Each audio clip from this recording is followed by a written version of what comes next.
Activision devs do not play their own game. 3,000 devs can't figure out how to add a reconnect feature to a AAA title, I guess. I don't know. Because Infinity Ward doesn't tell their consumers anything. Maybe that'll take some of the sweats away from Shoot House. You can cope about that, for sure. Thanks for tweeting, at least. Thanks for doing more than Infinity Ward has done. They just keep tweeting about the soccer bundles in the store. Things that are bad.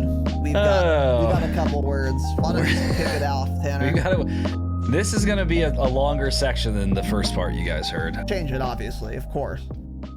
We are live, boys and girls. Welcome to the Dropshot, a Call of Duty podcast, episode number 321. My name is Casey, also known as Razinon. Today, I'm joined by young Tanner, once again. You're back. Someone's at my door. Someone is at his door, evidently. Welcome to the show. Today, we will be answering questions. That is what is on the docket. So normally, this soon after a new season, we would have something that we would like to explore on Saturday. Usually we do first impressions, which we've done for season 3. And then, I don't know, something else would come up. But in this case, patrons will know. Not terribly too much we really have to say yet on the state of this video game that we all suffer through.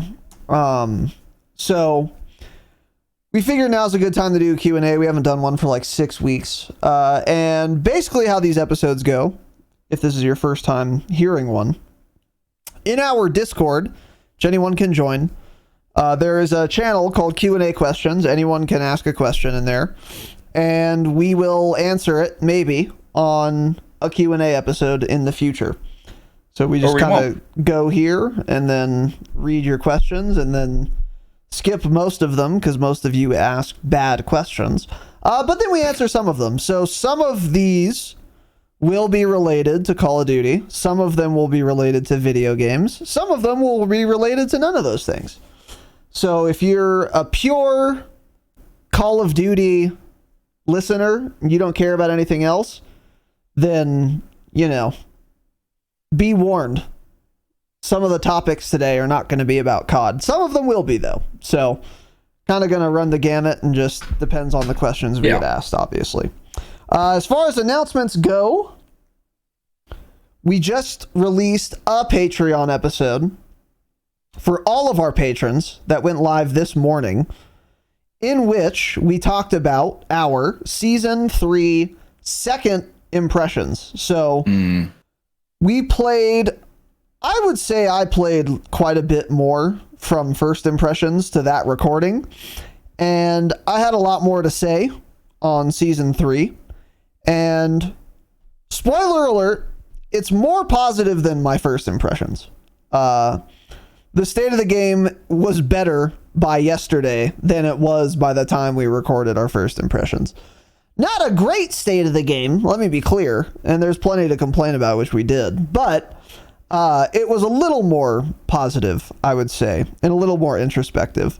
But that is live now for all of our patrons, so if you are a patron, you can go listen to that. And if you become a patron, you can listen to all of the past episodes we've ever done instantly. So yeah, I enjoyed that episode. It is now live. What were your thoughts on that thing? Yeah, I don't think my thoughts really changed much at all, honestly, since the first ones. Yeah, the biggest thing is Moz is just like incredibly boring for me right now, and I think for the foreseeable future, I'll just be playing Ashika Island. I really have like no interest in playing Al Mazrah, because like you had talked about this, all of the little issues in the game get a lot worse when you loot for 20 minutes and then die to some bullshit in Al Mazrah. Yeah. The game's just not in a good enough state for me to want to do that constantly, nonstop. So, you know, Ashika's quick, you get right into the action, it's just nonstop gunfights, doesn't matter. So that's has been more fun for me, yeah. But yeah, not a ton change for me for my first impressions, really. Yeah, for sure. That's fair. The season doesn't really feel much different at all. The season does not feel much different. The biggest thing for me was I had not sniped at all when we recorded our first impressions, and I since did. So I had a lot to say about that. That was my big thing. But yeah, there's still more to explore there. And for the Patreon, our upcoming bonus episodes, one of them is still our behind the scenes for you Damascus patrons. Very excited to get into that. And then one of them is going to be probably a Warzone brainstorm. And then we have one other we need to do that I'm not sure what we're going to cover yet. But I'm quite excited to do the Warzone brainstorm also, because I really want to explore sniping some more and sniper support guns as well. I have not gotten my intervention max level yet, so I'm still holding out hope that it's a lot, frankly, easier to use an intervention and click on heads with that than it is with the MCPR or Victus, because those are possible to do that, but difficult, at least so far for me. So there's a lot to talk about there that I'm very excited to get into. And even if you don't snipe, I think there are a lot of new things to contend with on Moz that need to be talked about and explored, frankly.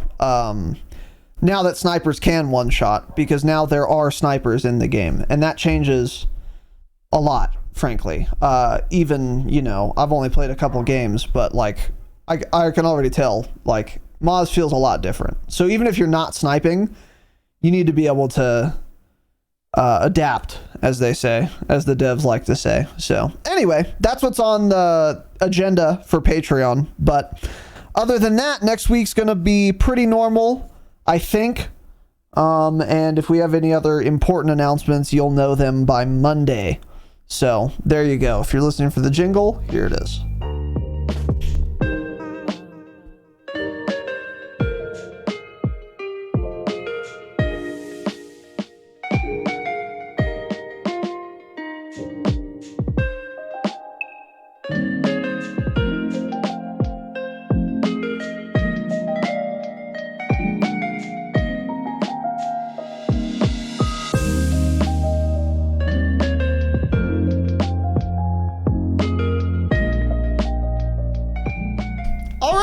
Today, we're answering your guys' questions. Your guys' questions, as someone pointed out to me. So, we'll see how this fucking goes. First one is from Steel Switch, the all-star, award-winning question asker.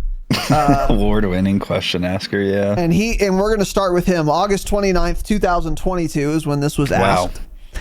If I am visiting Southern California for the first time, for context, Tanner and I were born and raised there, what are some known tourist destinations I should stay away from? Great question. Yeah. Not sure what tourist destinations there are, because I've lived there, besides now, my entire life. So I know what some of the tourist destinations are, but there's probably a lot of shit that's a tourist destination that I don't even realize is one, Yeah. As like a native. But the first one I will say is very easy and obvious to anyone who lives in Los Angeles County. And we've talked about before. The city of Los Angeles, don't go near it. The city of Hollywood, also don't go near it. Yep. These places are, I'm not kidding, they are literally dangerous. Yeah. They are not nice cities. It's not Beverly Hills. It's not the Hamptons. They are scary and dangerous cities to be in. There are small pockets of LA, the Los Angeles, the city proper, that are really nice. Basically around Staples Center or whatever the fuck it's called now. That's kind of it though. And getting there, from any angle, if you're going to the Staples Center, you are going through a scary urban wasteland, frankly. And going there at night, forget it. Now, let me be clear. It's not fucking Detroit or Southside Chicago or something. But it's pretty, actually, like, a lot of homeless people, good amount of crime. You'll be fine, like, driving through if your car doesn't break down, I guess, whatever. I'm overplaying it a little bit, but it's It's a genuinely pretty shit area. It's more, I think, disgusting than anything. Yeah, you're not going to get like necessarily gunned down like Chicago. You're not going to get your windows broken like San Francisco if your car is parked for more than 2 minutes. It's just more, I feel like it's one of those cities where if you walk through it, you're going to get mugged. It's a mugging city. You might get mugged, yeah. You're going to have a shank held to you and they're going to say, give me your fucking wallet. It's going to be some homeless dude. He's going to mug you. You're not necessarily going to get gunned down, though. You'll get shot often in downtown LA, but not as often as some of the other bigger cities like you mentioned. I think I agree with you. Yeah. You're not really in danger of being murdered, but you are absolutely in danger of being mugged. I think that's a great way to put it. Yeah. Yeah. Because there are cities where you'll just die, like, or you'll definitely get mugged if you walk down this street at this time. Like every time, in LA, it's like, whatever, 30% of the time. But yeah, you'll still get mugged after dark, but you just won't get shot after they take your wallet, probably. More importantly, it's not worth the risk because there's nothing to do in LA. Like, all there is, again, very small pockets where there are very nice, like, restaurants and nightclubs and shit. But that's it. There's nothing to do in LA unless you're going, again, to Staples Center to watch a sports event or whatever, and that's super safe. And even then, you almost, I don't know, there's a lot of shady people hanging out outside. Yeah. Take a cab. Yeah, honestly, Uber, so we had some community feedback on it, and people said Hollywood. That is absolutely true. Of course, avoid Hollywood. Yeah. You basically want to. There's things you can do and see, but yeah, I think Raz pretty much hit it. Is just stay away from the actual cities itself. Don't go to LA and walk anywhere. You don't need to see anything. Chinatown, Olvera Street, all that dog shit. It doesn't matter. You don't need to see any of that. Hollywood, like, yeah, sure. Go walk the Hollywood Walk of Fame. There are probably about 20 homeless people camped out on the street there per every star on the Hollywood Walk of Fame. So I wouldn't bother. There's like a lot of like cops and shit on like the actual boulevard. I don't know. I was there for a concert like a month ago, and I had never been to that area, and it was absolutely disgusting and scary and awful. Really? And I didn't see a single cop anywhere the whole time. Yeah, I mean, homeless people like fucking 5 everywhere. Years, so maybe it's different now. Yeah. Yeah, it's super shady. Yeah. The other big one, I despise this city. Venice Beach is disgusting. Fucking disgusting. Yeah. Have you been there? Never been, but I've only heard bad things about it. Yeah. That's the place where even people that live here are like, oh, let's go down to Venice. I'm like, okay, cool. Like I've never been to Venice before. We went one time. All it is homeless people on the beach smoking weed, and it is actually probably the dirtiest beach in Southern California. It's awful. Stay away from Venice Beach as well. It's disgusting. It smells like trash. There are shady ass people everywhere. Do not go there. So Venice, Hollywood, Los Angeles. I don't know what other tourist Those are pretty much the big ones. Yeah, those are the big ones. I think if there's like an event, you can go to an event.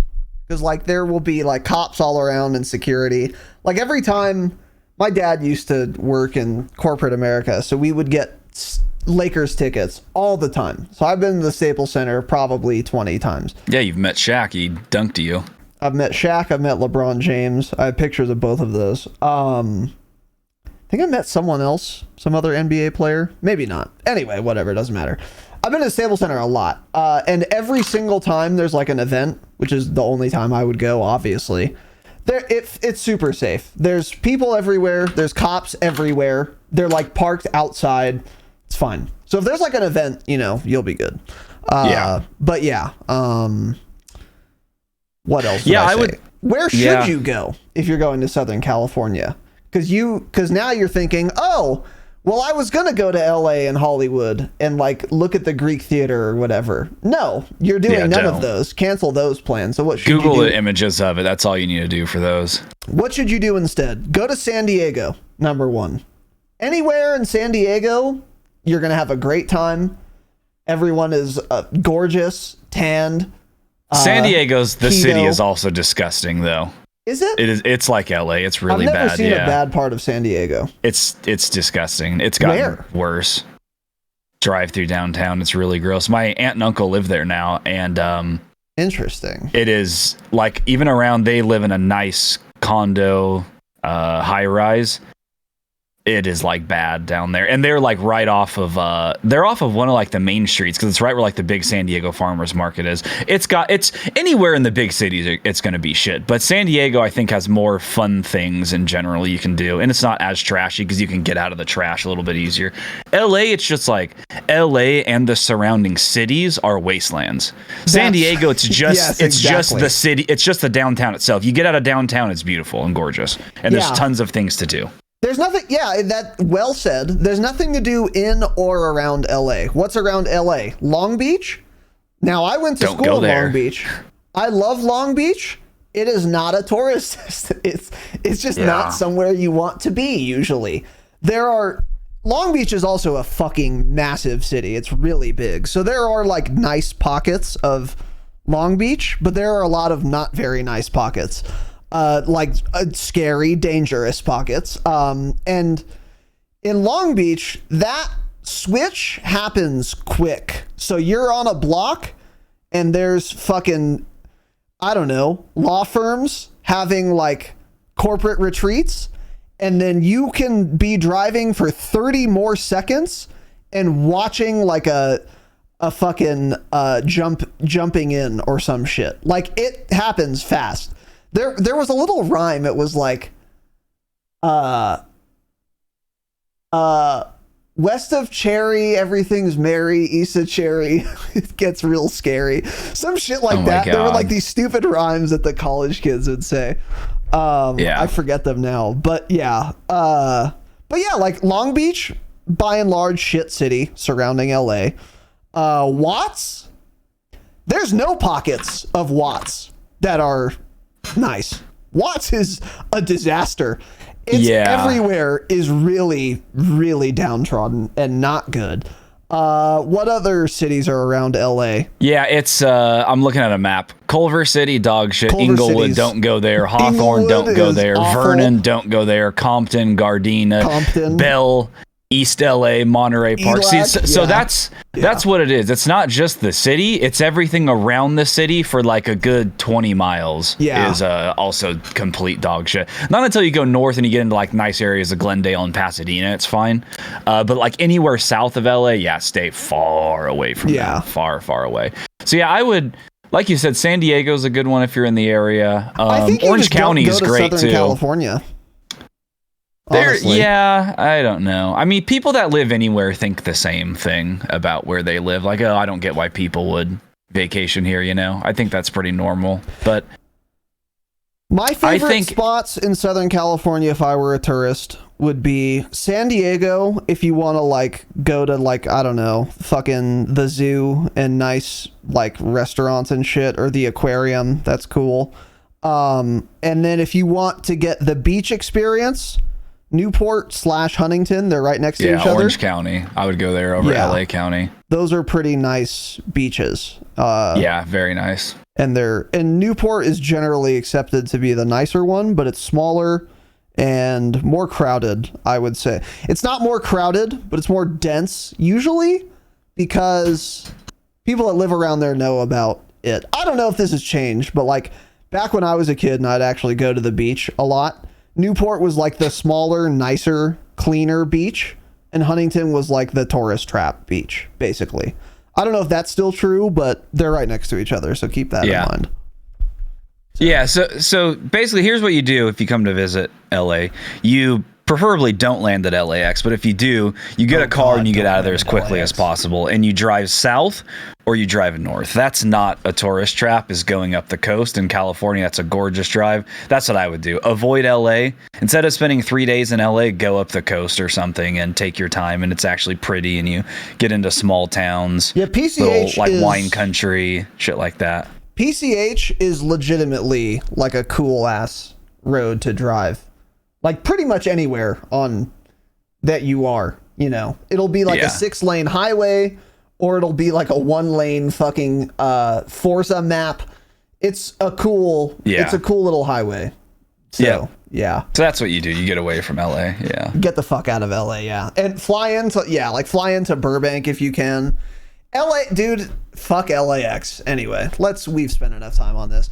I would say just go somewhere else, though. There are better places to go. Actually, no, California fucks.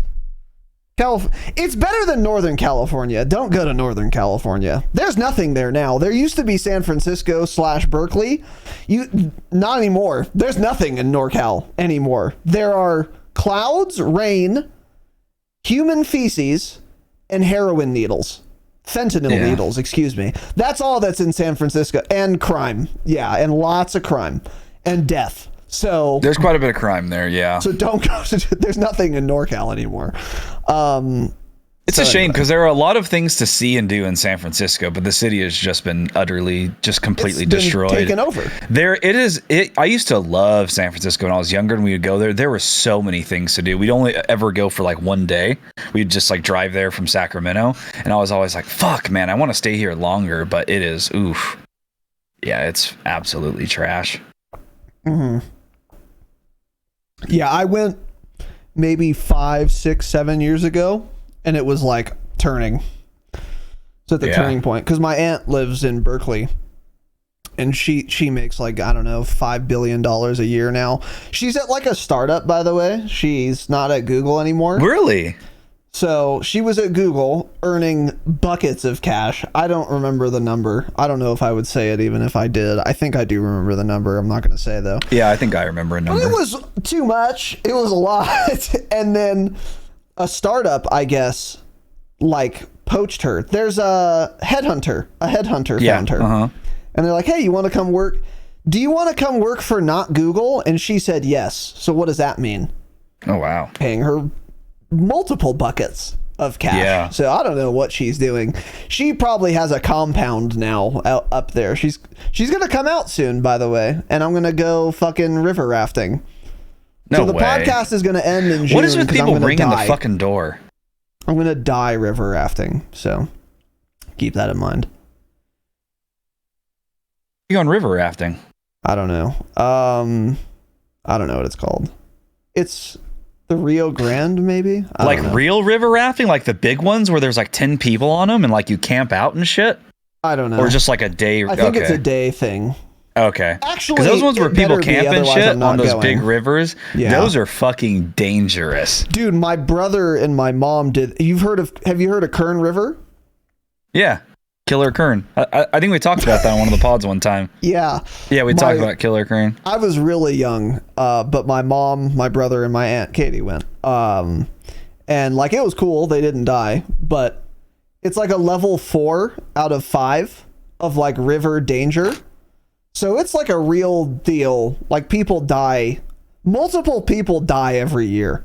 This is not that aggressive of a river. This one's like a level 2 or 3 or some shit. So I still will probably die, but we'll see. Yeah, I wouldn't want to do river rafting. That shit looks very dangerous. I don't want to either, but my mom really wants me to go, so I'm going to go. So anyway. Yeah.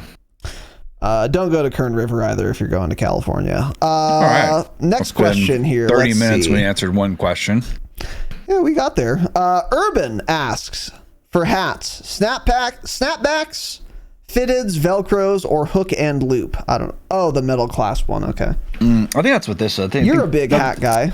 This one's Velcro. I don't care as long as it's this style, curved, flatter on the top of your head, and I guess not a snapback. I like snapbacks. Those are my go-to hats probably like 6-10 years ago in like that time span. The old backwards flat build snapback.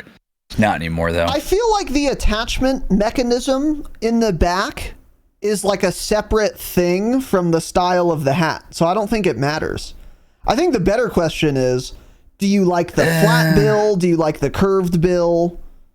It kind of, I mean, mesh? Generally, when people hear the word snapback, they think of the flat build snapback hats. That's fair. But yeah, like most of the hats my dad wears that are like this style and like, you know, boomer style hats. Those are technically snapbacks. Yeah, they have the snaps, but that's not what people think about them. So I guess I don't like the feel of fitted. Fitted hats like really like stick to your head really tight. Those are trash. Yeah, you want an adjustable. It needs to be adjustable. I've never liked fitted hats. Yeah. I'm also with you might. on that. The thing I hate the most is hats that are really thick and they sit way up on your head. Which generally those are like the snapback style hats.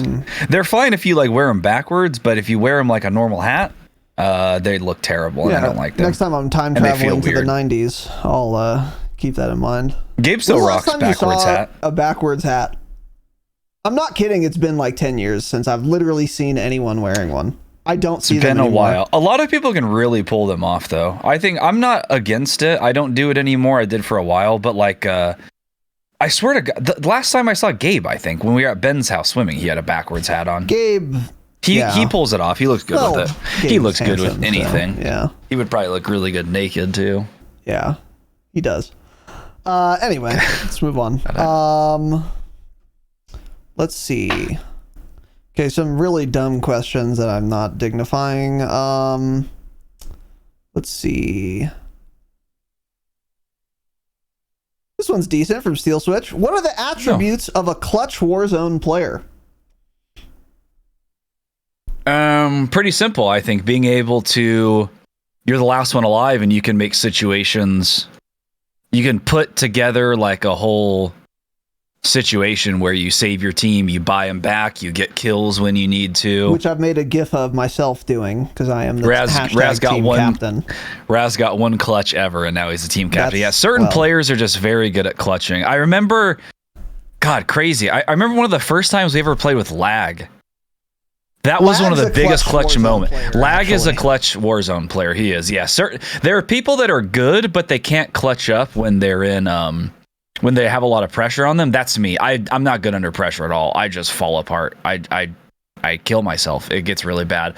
But some people Lag. I remember like one of the first times we played them, made this crazy play in Verdansk. On the rooftop in downtown. Do you remember that? Isn't that weird that we both remember that play? Yeah. It was like right on the edge of gas. He was in like a 1v3. He like jumps from rooftop to rooftop, goes in and out of all these doors, and somehow wins the game and clutches the whole thing. And I was like, holy shit, that was a smart fucking play. And he's clutched multiple games. Yeah. Since then. Didn't he have a clutch last time we played? Didn't he do something? I think he did. No, it didn't count because he did win the game, even though there were like 4 teams alive and he was the last one alive. But it doesn't count. And he did get a lot of kills. So normally you would think that's a clutch, but it doesn't count because he had 500 plates and he didn't use any of them ever. So it didn't count. Oh, me and Jake were all yelling like, fucking played up. Yeah, that's right. Oh, yeah, that pissed me off. Count. So that would have been a clutch if he just played it up, but he didn't. Yeah, fuck you for not playing up, Lag. Fuck Lag. But yeah, I think it's just high pressure situations, being able to pull it off. Some people have it, some people don't. Like Jake's probably a better player overall than Lag, but I think Lag is better at clutching in general. Like something about it. If he's like a 1v4, I don't know. Maybe not. They can both do it, but I think Lag pulls off like clutch plays a lot more than anyone I know. Lag's definitely done it more than anyone I've played with. I don't know if that makes him a better. He's missing part of his brain though, so he doesn't have to like think about anything. He just continues playing. He has nothing to worry about, because he can't. His pituitary gland has been so damaged by the crane he took to the skull that he can no longer produce adrenaline, so he doesn't feel I wonder if that's anxiety. What it is. Yeah, his heart rate doesn't change at all, whether there's 150 people left in the lobby or it's him in a 1v4. It's like he's always on beta blockers. His brain just doesn't produce. So it doesn't count anymore. Actually. Yeah, so Lag is using multiple PEDs. Attributes of a clutch Warzone player. I think the biggest thing about being clutch in general is being able to play normally in a high pressure situation. Mm-hmm. I think that's what it is. Because like a lot of people, a lot of times, they're the last one alive. It's up to them to win the game or whatever. If they just didn't know any context, they would win the game every time. But since they do know the context, they like fold because they aren't clutch. So the clutch player in that case is just someone who can recognize that this is like a do or die situation and just play as well as they normally do. Which is, how do you train that or do that? I don't know, man. You'd have to just play a fuck ton of Warzone, get in that situation a bunch. But it's also one of those things where you just have it or you don't.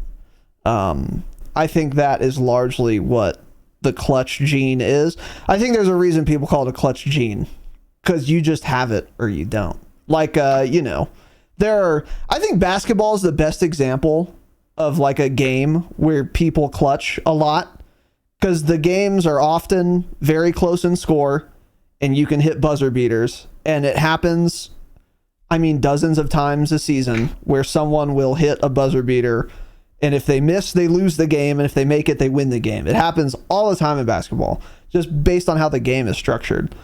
And some basketball players are just clutch, like Kobe. F's in the chat. Was he a clutch boy? He was giga clutch. Yeah. Like, interesting. So many buzzer beaters. You can look up like a Kobe Bryant buzzer beater montage or clutch montage. It would probably be 20 minutes long. Like, that's how many times it happens. But it's like he hits a 20-foot jumper after he's crossed some dude up. And it's like, well, yeah, Kobe was really good, and he crossed people and hit 20-foot jumpers like I eat cereal. Like, it's not hard for him. But in the context, it is a lot harder. But he's still able to do it because he would just be able to play like kind of normally, So I think that's like the biggest thing. Yeah. And then there is the separate element, which I think Lag has, where he just changes the game plan a lot. But you have to either way, so I don't know. But Lag, I would say, does not play normally in a clutch situation, because normally he would have plated. Like, unironically, I'm not even memeing anymore. If he was in that situation, but we were playing like Resurgence and it was like the second circle, he would have plated at some point in that whole fucking thing. But he just didn't in that situation. It's like he wasn't playing normally, but he still won. So I don't know. It's interesting. Being able to recognize a shit situation and pull one out. So I think part of it too is quick thinking. You need to be able to, like, especially in Warzone, if you're in a clutch situation, that usually means you're the last one alive. The game is ending in 2 minutes max, and it's like kill or be killed. So part of it in Warzone is also quick thinking. Like, oh, I can rappel up to this roof. But, like, you have to make that decision so fast, Yeah. You have to look at your mini map to see if you can get a buy off. Right. There's a lot of things you have to think about. And then look at your gas mask. Like, okay, can I live through this? Do I have a muni? Yep. Do I have another muni in my backpack? That's like a lot of calculating you need to do, all while not dying. Like split second complex decisions. That's another thing I think that's pretty big that you don't see in like basketball. Basketball, it's like, okay, we're down by 1. We're inbounding. It's the fourth quarter. There's 2 seconds left. You catch the ball and you fucking shoot it, and then you make it or you don't. There's no complex thinking there, really. Maybe the coach is doing a somewhat complex play in terms of what you're doing when you inbound. But as the player, it's not complex at all. You're going to catch the ball. You're going to run the route, catch the ball, and shoot it. And then you're going to miss it or make it. It's that simple.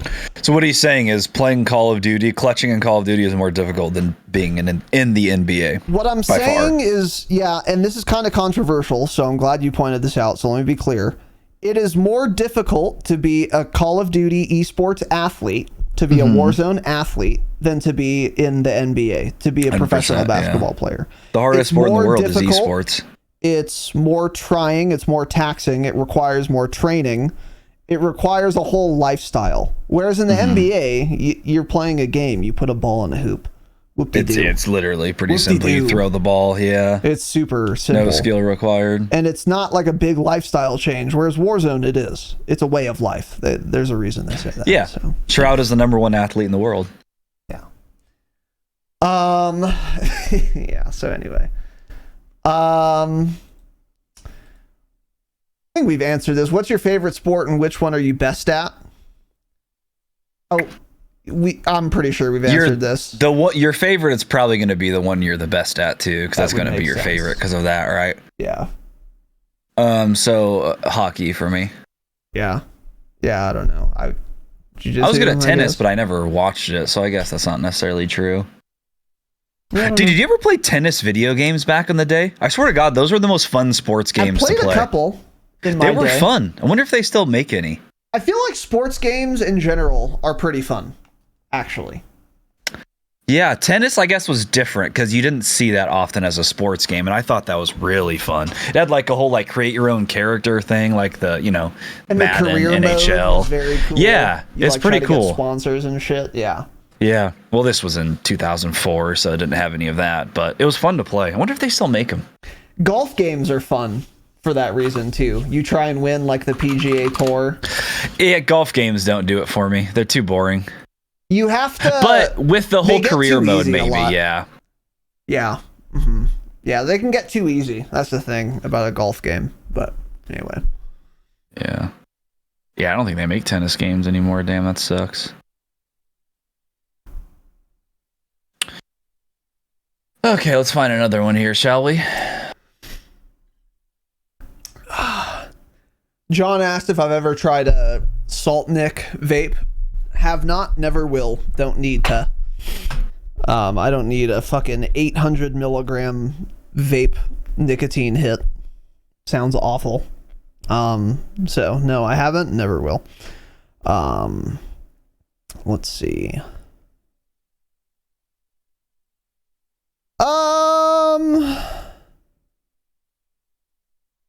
I would answer this if I even knew the answer. Salty I know which asked, question. Yeah. At the time this question is asked on the pod, what is the number one political debate in America? And what are your personal thoughts on that subject? I would love to answer this, but I'm so plugged out of politics that I actually don't know what the number one debate is right now. I would assume it's like the trans issue. Maybe. Yeah, this is a really good question. I had the same thought, but I'm like, I don't really know what the number one debate would be right now. Yeah, I don't know either. I don't know. If they had asked like a year ago or something, it would have been the whole like, I think COVID Ukrainian shit. Oh, no, not Ukraine even that, but like too. sending money to, Sleepy Joe sending trillions and trillions and hundreds of billions of millions of dollars to Ukraine every week. Yeah. Yeah, I don't really know what the big thing is right now. I think I don't know, but if I had to guess, it's like maybe this isn't the biggest thing, but it might be, actually. People talk about it a lot. Giving gender affirming care to children. So like everything around like trans people. I think that's one of the very big political debates right now. Since the trans like shooter and then the Bud Light shit, there's a lot of trans stuff going on right now. The Bud Light thing too, yeah. My position on that is pretty simple, actually. I don't really know. Because obviously, I support trans people. It's cool, man. If you wanna, or woman, whatever you choose to be, I don't care. That's fine. Whatever makes you happy, do it, and I'll respect exactly 3 pronouns, by the way. He, him, she, her, they, them. If you start making shit up, not doing it. I'm not calling you Z, Zim, Zer. I'm not learning those ones. So I will use whatever pronouns you want of the English words that exist already. You can pick. You have 6 pronouns to pick from. Pick one, I'll call you that. But I'm not doing that. There was a dude in the Twitch trans scene. There was this person who insisted their pronouns were its. And it's like, bro, I'm not calling you it. Like, oh, it wants to, like you're a dog. Like, yeah, actually, even dogs I'll gender. Like, I'm not calling you an it. Like you're an object. Why are you pick a humanizing pronoun? Why are you calling yourself it? It is what they didn't want to be called like 10 years ago. That was like it. Oh yeah. Yeah, right. Exactly. Yeah. Their pronoun was, you have to refer to me as it's. And then the Destiny, the dude I talk about a lot, he's like, I'm not calling you a fucking it. Like, pick a pronoun that's like humanizing at least. Holy shit, it's crazy. But yeah, that's wild. Anyway, so yeah, like, and gender affirming care, like, cool, that's fine. If you're an adult and you want to transition or whatever that entails for you, go for it. I don't care. Why the fuck should I care? It's the exact same issue as the gay rights thing. if you are a dude and you want to suck cocks, have fun, man. That's cool. I'm happy for you. And I'm happy for the dude whose cock you're sucking, that assuming everyone's, consenting, obviously. That's great. I'm pro blowjobs. If everyone's happy, that's fine. You're not hurting me. Like, I don't give a fuck. Dropshot LLC is pro blowjob. That's a hot take. Where it gets difficult is for kids, the 4 kids thing. I don't know. I think here's where I stand on the issue.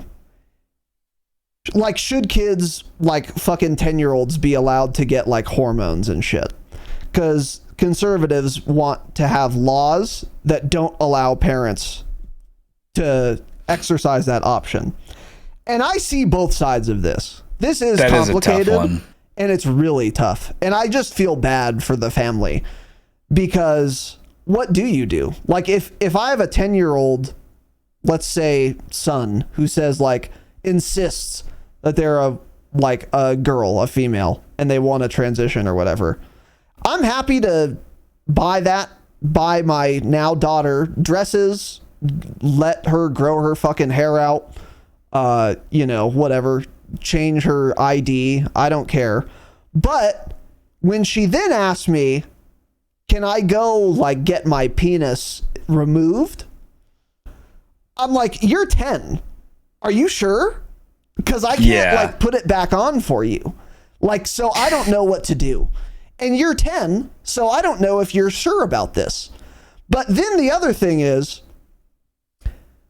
if it's legal, I would still be allowed to say no, I think. But also, actually, they kind of advocate for laws where they can override their parents.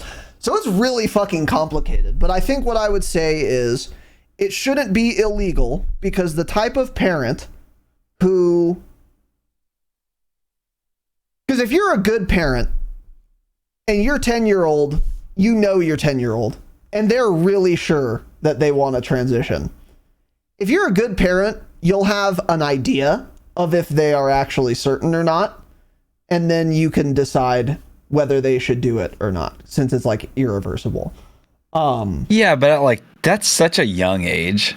Like they're so young. Even if you made it like the legal age of 18, your brain's not developed at 18 either. Young, like think of kids in high school. They shouldn't even, I don't think, be having any of the shit. You have no clue. Rights. I don't know. Yeah, I agree. That's what's crazy to me is like, I would say definitely not kids, but fuck, it is weird. Yeah, it's a tough situation. The problem is if you are 10 and you insist that you're a girl and there is no intervention, so you're not allowed to get surgery or hormones. Well, then you're going to go through puberty and then be a grown-ass man. And you're fucking 6'2". Your shoulders are 8 feet apart. You have the most chiseled jawline imaginable. And all of that could have been curbed if you did start getting like hormones and shit when you were a kid. So it's like, if they are sure, then the thing to do is definitely get the surgery, get the hormones, whatever. But the problem is you never know if they're sure. That's why it sucks. So it's like really difficult to do. Because if you don't do something and they do end up remaining consistent in that they want to transition, then you've done irreversible damage.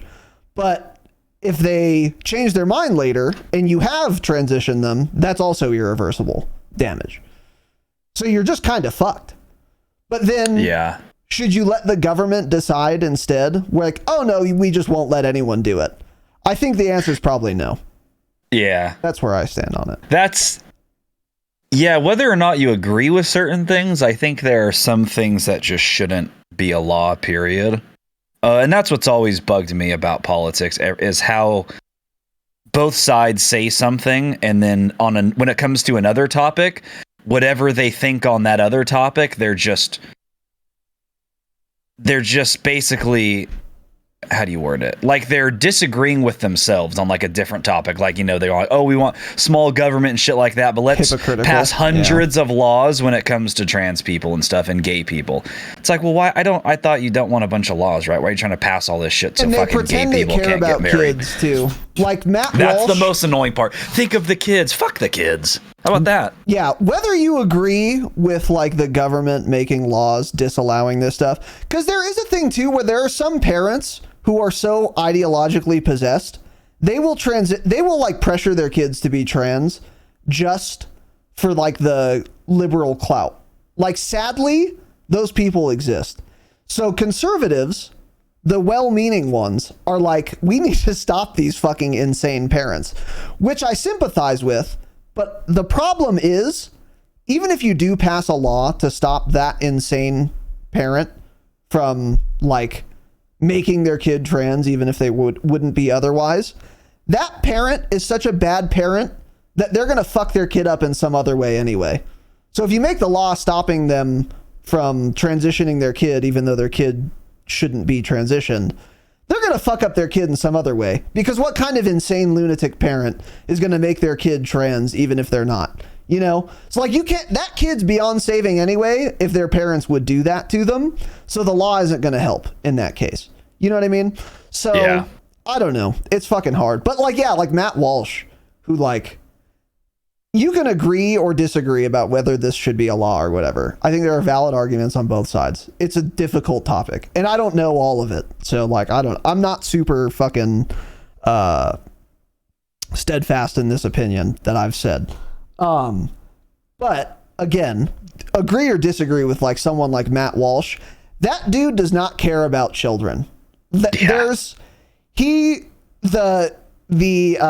animus behind his whole fucking thing ostensibly is like, oh, I'm trying to save kids. Fuck off. It's so obvious that you're not, and you're trying to just continue to get clout and views and clicks by being controversial. And to not appear like a fucking lunatic, you say, oh, I'm doing this because I care about kids. You can have all the opinions Matt Walsh has, and you genuinely do care about kids, and that's why you have those opinions, and that's fine. I'm not mad at you. But Matt Walsh is pretending he cares about kids and having his opinions. He doesn't. Matt Walsh doesn't give a fuck about your kids. That guy is a real piece of shit. Not for the things he thinks necessarily, but it's just so obvious that he just wants to like own the libs. It's so obvious. He hates, damn libs. He hates libs more than he likes innocent children, in other words. Of course, yeah. And it's very obvious, and he pisses me off. I don't exactly know who he is, but I just always see some really dog shit takes by him on Twitter. He's just a lunatic, like, right-winger. He's got a lot of spicy orange hot takes, blue hot takes, like neutron star takes all the time.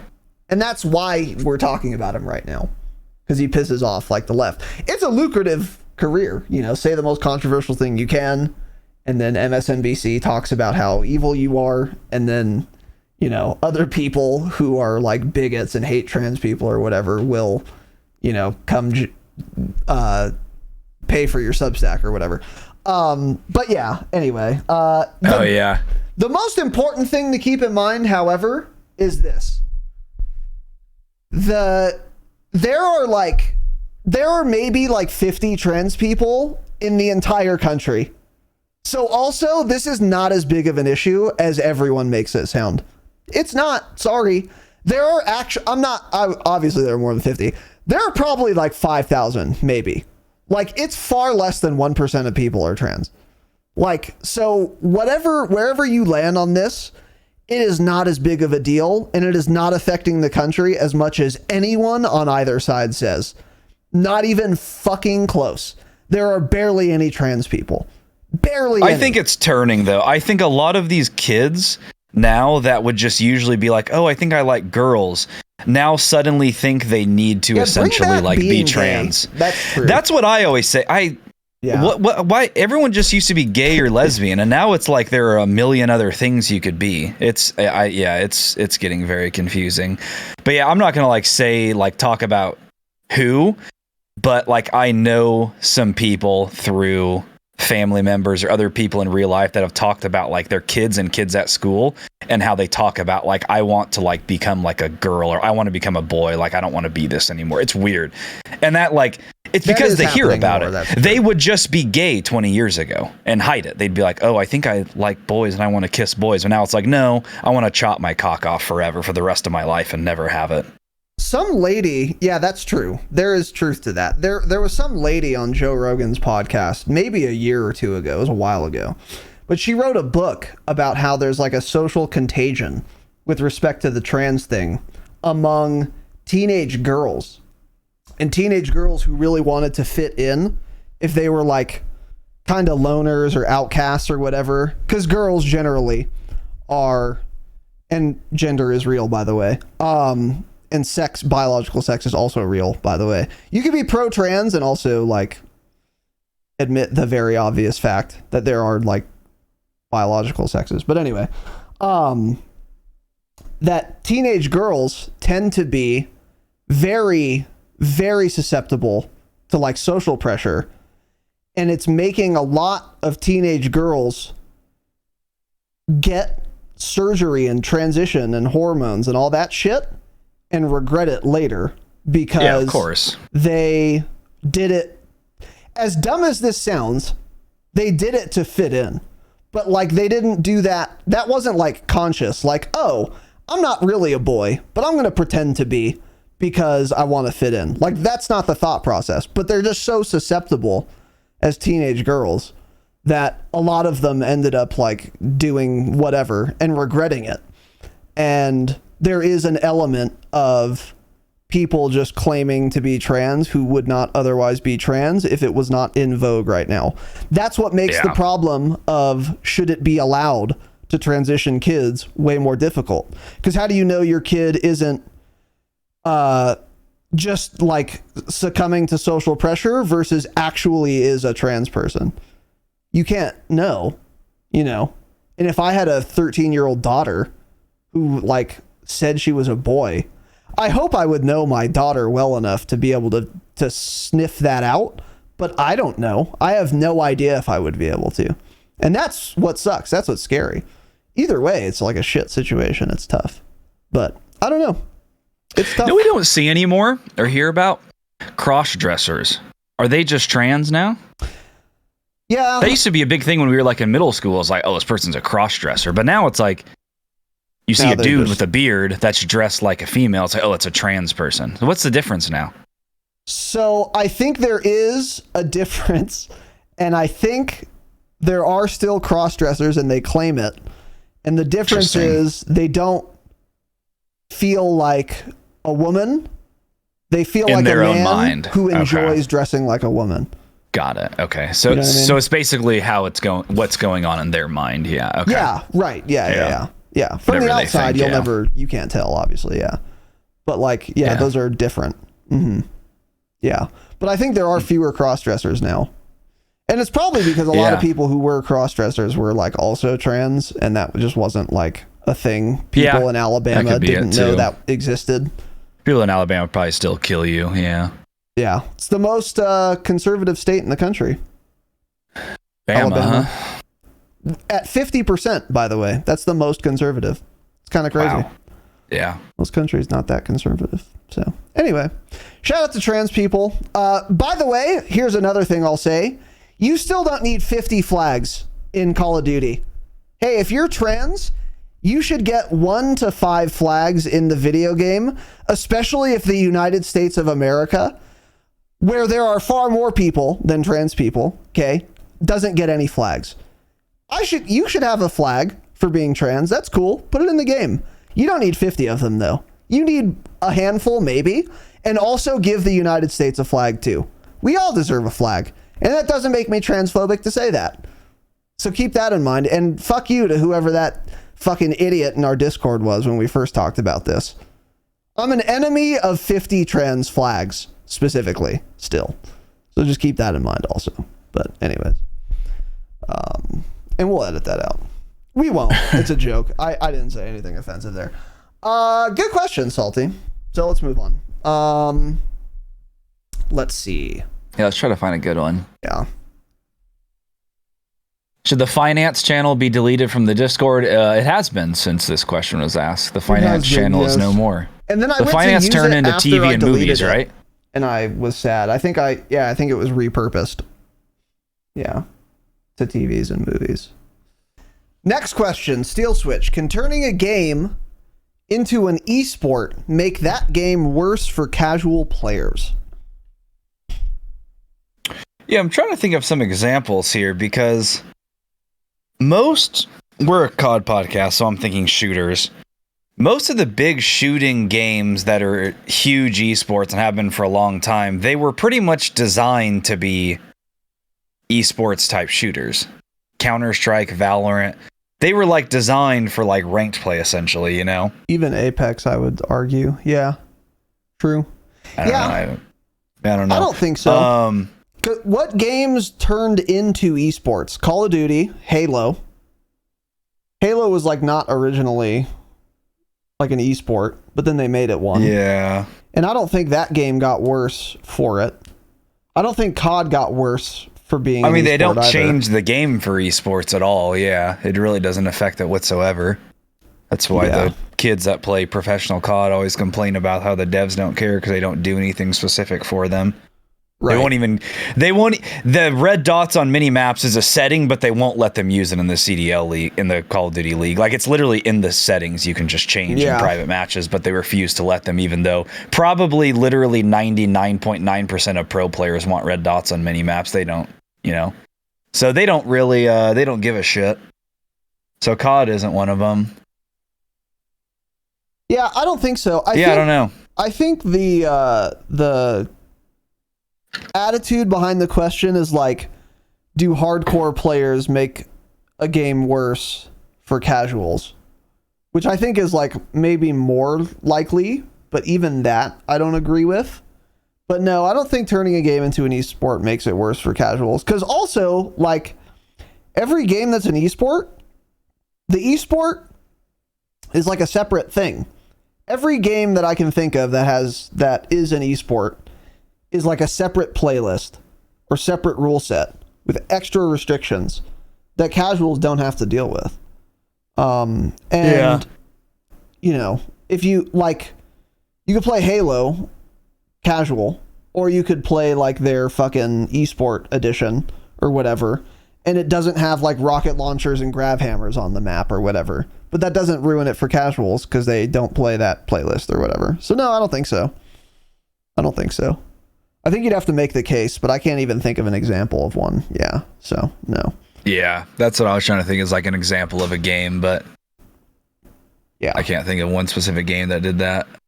Yeah, so similar question here from Patios. Great name. What, in your opinion, does it take to be a pro Call of Duty player?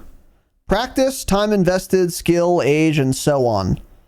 Also, what was Tanner's experience in the amateur scene like? Any advice for the younger kids on the come up?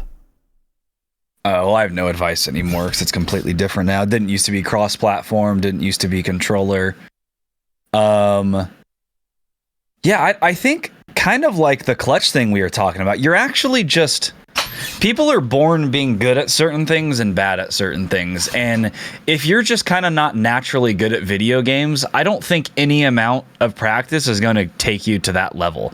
I always use our friend Ben. Ben has always played a lot of video games.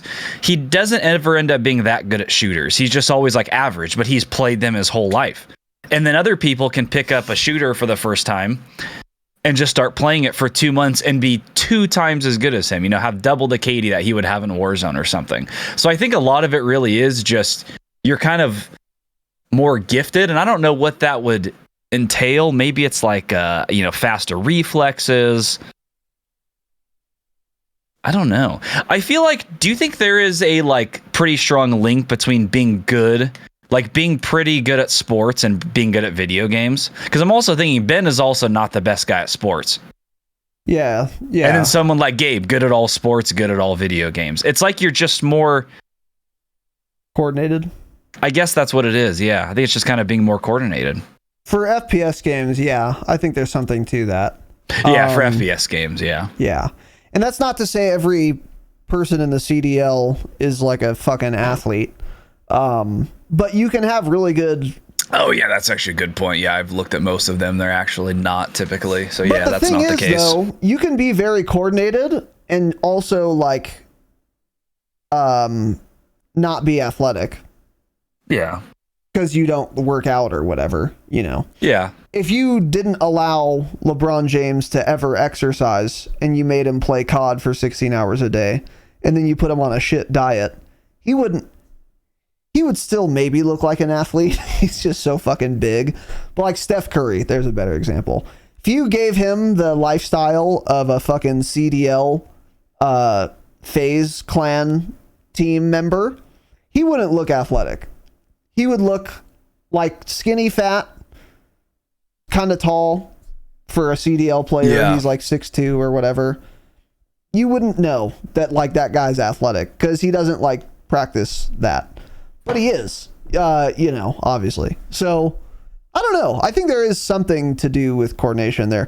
I think the more important point, though, is that whatever it is, you're exactly right. You either have it or you don't. Yeah. So, whether or not we can answer what makes someone naturally gifted at COD, we can, if we never knew the answer to that, we could still tell you, there is something about being naturally gifted. Whatever the thing is you need, you either have that thing or you don't. And it's really that simple. This is true for every skill on Earth.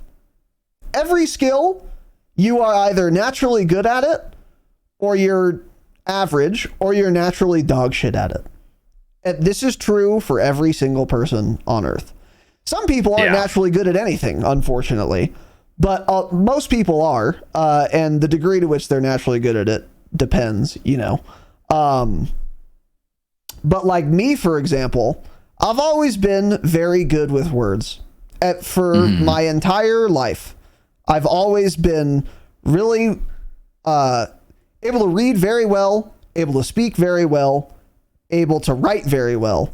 That's always been true. I've been winning dumb little fucking stickers and stupid little fake certificates in school since second grade's the earliest one I know of, but some dumb writing competition or whatever. Always been that way. By the time I was in second grade, I wasn't writing training. I just was born this way. Yeah. Just pure luck. Pure random luck, just born that way. And conversely, spatial awareness on the I don't know if you guys have ever taken an IQ test. I haven't taken an official one, but I've taken unofficial ones. There are questions on all of them where they say, here's a picture of a three-dimensional shape. If I rotate this clockwise 90 degrees, what would the shape look like? And then you pick A, B, C, D, or E. That's a spatial awareness question, is what that is. If you're very good at parallel parking, for example, this will be an easy question for you. This is not an easy question for me. I'm not average at spatial awareness. I'm not even below average. I'm far below average. I'm not good at it.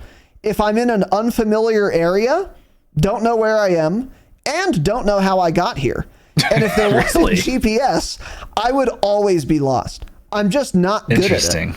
And that's another reason. That's a reason too why BRs in general and Warzone in particular, I'm much better at multiplayer than a BR, because in multiplayer, I'll learn the fucking small ass map eventually, and then my spatial awareness mostly doesn't matter. But in a BR, if you have really good spatial awareness, that's going to help you.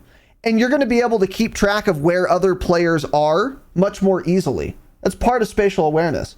You saw a team in that building 30 seconds ago. You've moved to a totally different area. Are you going to be able to like pinpoint where that is with respect to where you are and where you're facing also, and the gas? There's a lot of spatial shit going on. And if you're naturally good at that, that's going to help you a lot not be in a dog shit position and get gapped where you otherwise probably should have known better. I'm terrible at that. So like a lot of FPS skills I'm pretty good at, and my stats will tell the story there. I'm in whatever percentile I'm in. 95th, I guess. Last time I checked. So like I'm pretty good at FPS games, but that's despite that. And I'm much worse at BR than multiplayer, and it's literally for this reason. I'm not good at driving. I'm not good at parking. I've just always had really bad spatial awareness. And I've been talking about myself too much here, so sorry. But anyways, the point is, yeah, like any other skill, you either have it or you don't. And Call of Duty, whatever that thing is, the first piece of advice I would say is, are you better? If you're like talking about getting into the CDL, here's the first thing I would ask. How old are you? Oh, I'm 22. Retire. Nope. Retire. Yeah, you're done. Unironically retire. You're too old. It's you waited too long. So let's say they say 17. Okay, cool, good. Are you better than everyone you know in real life, everyone at your school, and everyone you've ever met in real life ever? Are you better than all of them by a lot? And be honest. And if they say, no, the kid across the street's better than me, then you're not good enough to be in the CDL. You're not even close. You would be better than every person you've ever met or talked to by orders of magnitude. Yep. Just so much better. Ask Kobe Bryant. Hey, have you ever, but when he's a freshman in high school, have you ever met anyone even close to as good at you at basketball? Like, hey, when you go to the fucking park to play pickup, how good are you in comparison to everyone? He'll laugh. He'll be like, oh, I mean, I was dunking basketballs at 12 years old. What do you think? Like, it's just so immediately obvious. Yeah. F's in the chat. It's immediately obvious. You should be way better than everyone you've ever met. And then if you're 17 or younger, maybe 18 is probably fine, 19 even, but you're starting a little late, and you're better than everyone you've ever met, then you can start having a conversation about playing in the CDL. And then from there, it's just logistics. Like, you need to get with, you need to join the fucking B team, whatever it's called. What's the Call of Duty thing called? Where they go to the official lands, but they're on like the B Challengers. Squad. Challengers. You need to have to cheat. You need to start. Yeah. You need to get a Cronus. You need to get involved in challengers, whatever that means. So I don't know whose dick you have to suck on Twitter or who you have to email or whatever, but all of that. And then all of my advice from there would be like bureaucratic. Like, you need to get in with these people. You need to practice with these people. You need to like be a fun person to play with so that you can stay on a team and leave on your terms rather than other people's terms.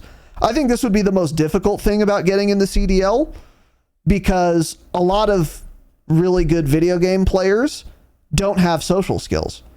So they could be really good, and if they could just get along with other people, they would be able to like get into a league. But other teams don't want to play with you because you're an asshole or you never take accountability. And then they'll say, there's a ton of really good Call of Duty players. We'll get someone else. So like, don't squander your gift by being a cunt. And if people like you, that will take you very far. That will take you very far. So you have to be good enough first. But then the thing you're not going to have naturally is being likable and having decent interpersonal skills so that you can get on teams. People want to play with you because you're fun to play with and you're good. And then you're going to have a ton of doors open for you. That would be my advice. But it's nothing related to the game. I'm obviously not a fucking... I can't give you advice on how to play well Fortress Search. I don't fucking know. I was like gold last season for multiplayer rank. Don't fucking ask me. If you're good enough, you don't need advice on how to play the game. You need advice on how to get your foot in the door. I think that's the thing. You know? Yeah, the thing that you're saying about like basically not being a cunt too, that's a big one. Even like with the CDL, there are a lot of players when I followed the CDL a little bit closer, you know, like 4 or 5 years ago and kind of paid attention to it. Certain players that were always bouncing between teams because their teammates ended up hating them. Like, I think there was a guy, oddly enough, his name was Parasite. and he was always bouncing between teams. And I think people just stopped. They didn't like playing with the guy. No matter how good he is, he's CDL level. I don't think he's played in the CDL now for a little while, a couple years, 3 years, if I'm not mistaken. I don't think he does. Maybe he still does. But it was always like he couldn't ever stay on a team long term because they would always, essentially say he was a shit teammate and he was a prick and things like that. And it didn't last. Yeah, there's a guy I used to play with in COD 4 too. I don't remember his name. He raged more than anyone I've ever played video games with in my life. If we lost a scrim or a match, he was fucking screaming. He was actually dead serious, angry at everyone, screaming at the top of his lungs, just would fucking leave Discord and be like, I'm fucking done with you guys. I'm done playing on this fucking team, shit like that. And he would rage. Yeah. And so he would always end up changing his name and then forming new little teams and stuff because because everyone hated the guy. And he was good, but he was a prick. And so he never ended up lasting anywhere. And he would every month he'd have this new little team formed. That people that didn't know any better, and then they all learned, holy shit, this guy's an asshole and he's a prick. I don't care if we win some games, he's like a piece of shit to play with. Yeah. So that does happen for sure. Yeah, and that's the thing is you can, because the big point is you either have it or you don't in terms of video game skill. So you don't worry about training that, because if you're that good, you know it and you have fun playing because you're so good. And I don't need to tell you to practice because you're already doing that because you enjoy it because you're so good. So that is already solved for. But what can be, and it can't be trained. That's the thing. So you don't waste time training that or worrying about what to do extra because you either have it or you don't. There's nothing else to be done there. What you can train is having average social skills, at least. That's the thing that is malleable in terms of being a successful CDL player, but being good at the game is not. So work on what you can, in other words. So yeah, I think that's part of it. And that, again, also applies to fucking every field. So TLDR, how to be really good at something, be born with it. Yeah. If not, kill yourself and try again. You should respawn for sure. Just respawn. Reroll. Yeah. That resurgence timer. So anyway. Yeah. Have you ever been confronted by an aggressive animal? Asks Steel Switch. No. I don't think I have either. Mm-mm. Actually, no, that's not true. It was my friend Michael. I would go to his grandma's house every once in a while, and she had a bunch of Pomeranians, and one of them was a real piece of shit. Yeah, and they can be. He was deeply aggressive, and if you he would not let you pet him. He would growl at you. He would bark at you, and if you got close to him, he would bite you. He wanted to do me harm. But he was a Pomeranian. For those of you who don't know, that dog weighs 7 pounds. So it's not going to kill me or anything. That big. But still scary. I still was like, oh, fuck. I don't want to get bit, obviously, But that's the only aggressive animal I can think of. Yeah. Yeah. And just that alone makes me realize that if there was an aggressive pit bull, for example, or maybe a dog that weighs twice as much as a pit bull, for example, a wolf, if it was aggressive, I'd simply die. I would have no chance. Because I've seen an aggressive animal once in my life. That simple. So fuck Jaren. Spam the Yeah, but you can take on an aggressive bear or something, right? Yeah, for sure. It's so insane. Oh, aggressive wolf. Yeah. Dude, if he was trying to kill my kid, I'm built different. Did Jaren say that? No, but it's something he would say. It does sound like something he'd say. It's something he would say. He'd be like, oh, my paternal he's going to instincts. Try, but it's going to kill him first. Yeah, you should try. So. And there is a chance. There's a 1 in 10,000 chance, but they're trying to kill your kid. You have to go for it, obviously. But hey, you're going to die, and so is your kid too. Or maybe not. Maybe the play there depends how old your kid is. If they're 10 and if they're 6, then you're all dead. Yeah, for sure. He's never getting away. But if he's 10 and he actually listens to you, you could be like, Gunner, Run! I'm for sure dead. If you stay, you're also dead. I'm already dead. Just leave now.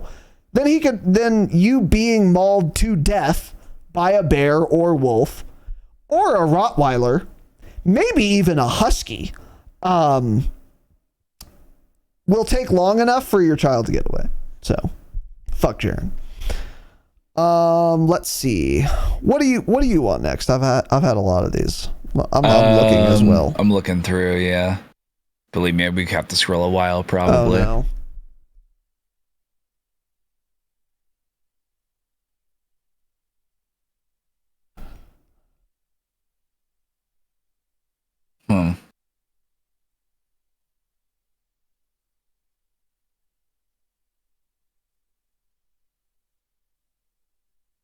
This is tough, man.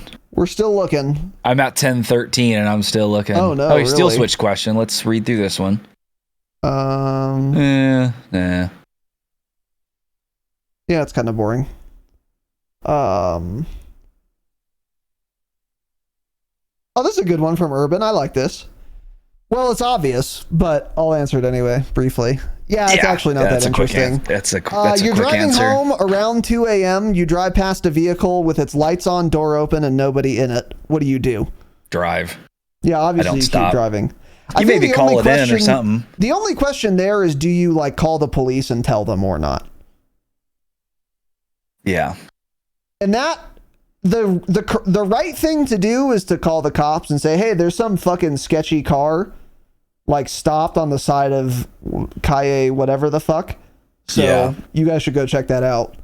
And if they say, oh, can you stay on the scene? No, sure can't. I'm going home. See ya. And then hang up. That's the right thing to do. Would I even go that far? Man, it's 2 a.m. I'm probably pretty tired.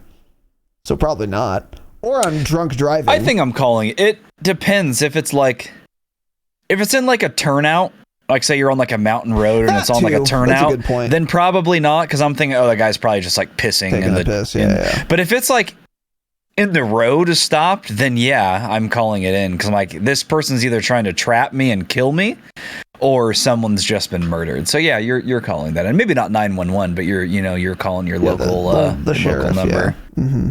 Yeah, that's for sure the right thing to do. But yeah, you're right. If it's like a turnout or something, then obviously, yeah, I'd steal the car. That's what I'm doing. So anyway, Urban asked if I would play Pokemon. No. And kill yourself, Urban, in game, of course. Let's see.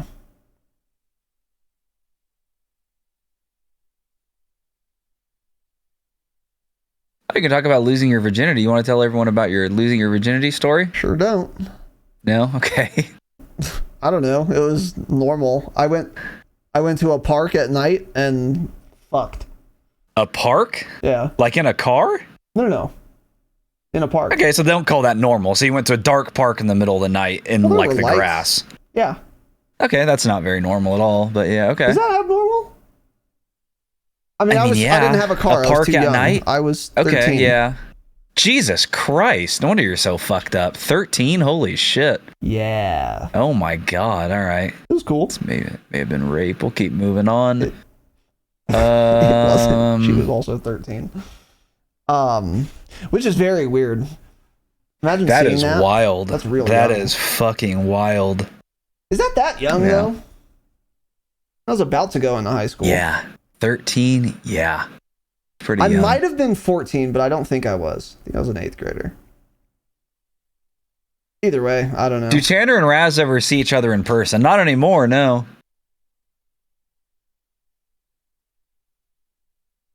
Yeah, no. The only time we ever saw each other was if a mutual was having an event, basically. Which is cool. But like, Tanner's not throwing parties. I'm not either. But if one of our friends, like Gabriel Saul Perez, Covina, California, homeless, unemployed, Lyman Avenue, was like throwing a party, although he doesn't really do that. So like, Joey is a mutual friend, Ben, mutual friend. If they were doing a thing, we would like all go to it and I'd see him, but yeah. Yeah, Max is moving out in like June and Gabe's gonna have a spare bedroom. You should go visit him. Oh. He actually said he was probably going to throw a party when they leave, when he has more space or something, invite some people over. Oh, nice. I'm gonna have to go out there to get my brackets taken off. So yeah, you can stay with him now because he'll have a spare That'd bedroom. Be cool. Yeah, that'd be dope. Anyway, let's see.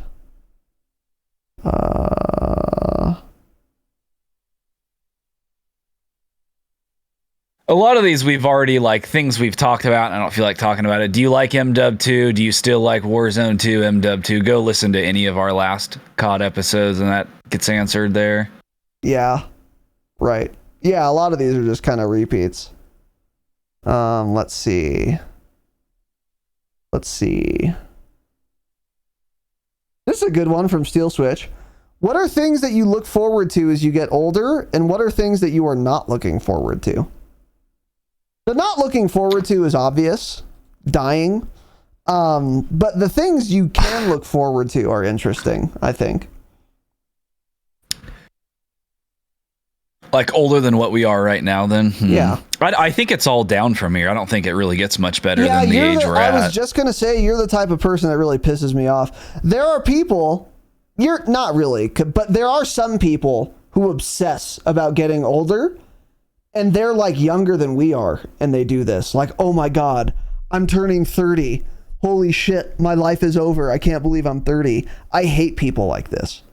I hate them so Yeah, well, it's much. more like if I want to go places now and like travel and shit, I generally will. So it's like, okay, in 20 years, sure, I can do the same thing, and I'm just older, right? And I'm just more achy. So it's like, is it really better? I don't know. Yeah, sure. Probably not. Sure. Depends on what your goals are and what you see for yourself as you get older. For example, you'll have more money. I mean, well, maybe not. Shout out to Garcetti. Maybe not. Shout out to the Fed. But like, you could be in a nicer house. You could, yeah, I guess you travel pretty much wherever you want, so that wouldn't be a factor for you. Yeah, maybe your life's just all fucking downhill from here. Yeah, so I think so. For you. Yeah. Yeah. Yeah, not looking forward to, again, is obvious. Dying, getting sick. I don't know. It's kind of it, right? Just aging in general is not great. You don't want to age.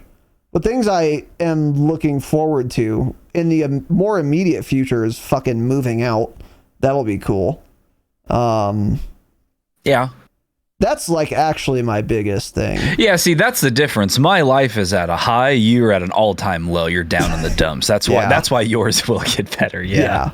No, but there's other cool things. I don't know. If you don't plan on having kids either, then it's like, then yeah, you don't have much to look forward to. You should just kill yourself now, really. I could do it right now if I really wanted to. Yeah, just I'd say I could have it done in a few seconds if I felt like it. Put the season finale when people are still watching, you know?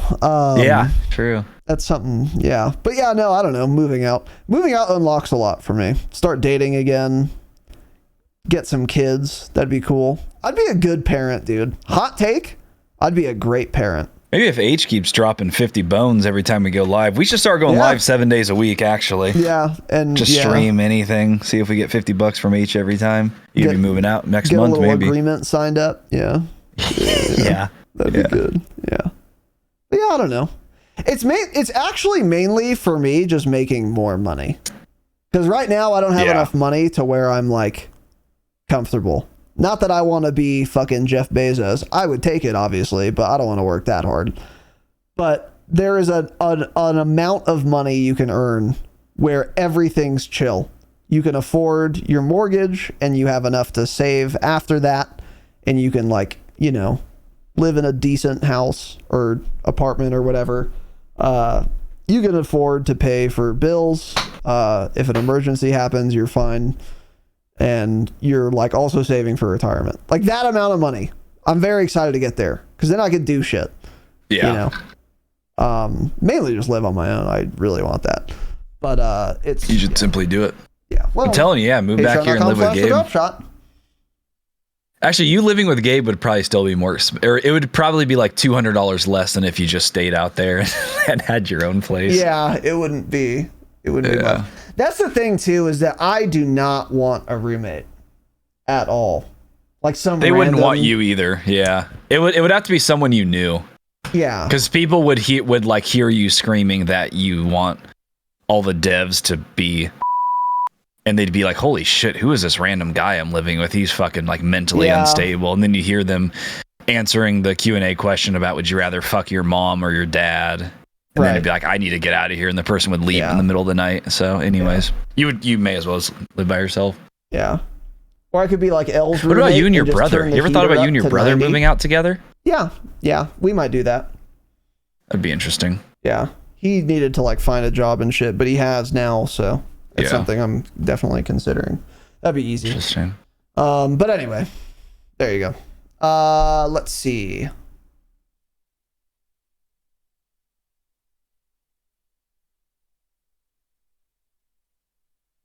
I'm going to read this question and not answer it. If you have a happy box and sad box, what items would you put in each that makes you happy and sad? Kill yourself, Steel Switch. What the fuck kind of question is that? A happy box?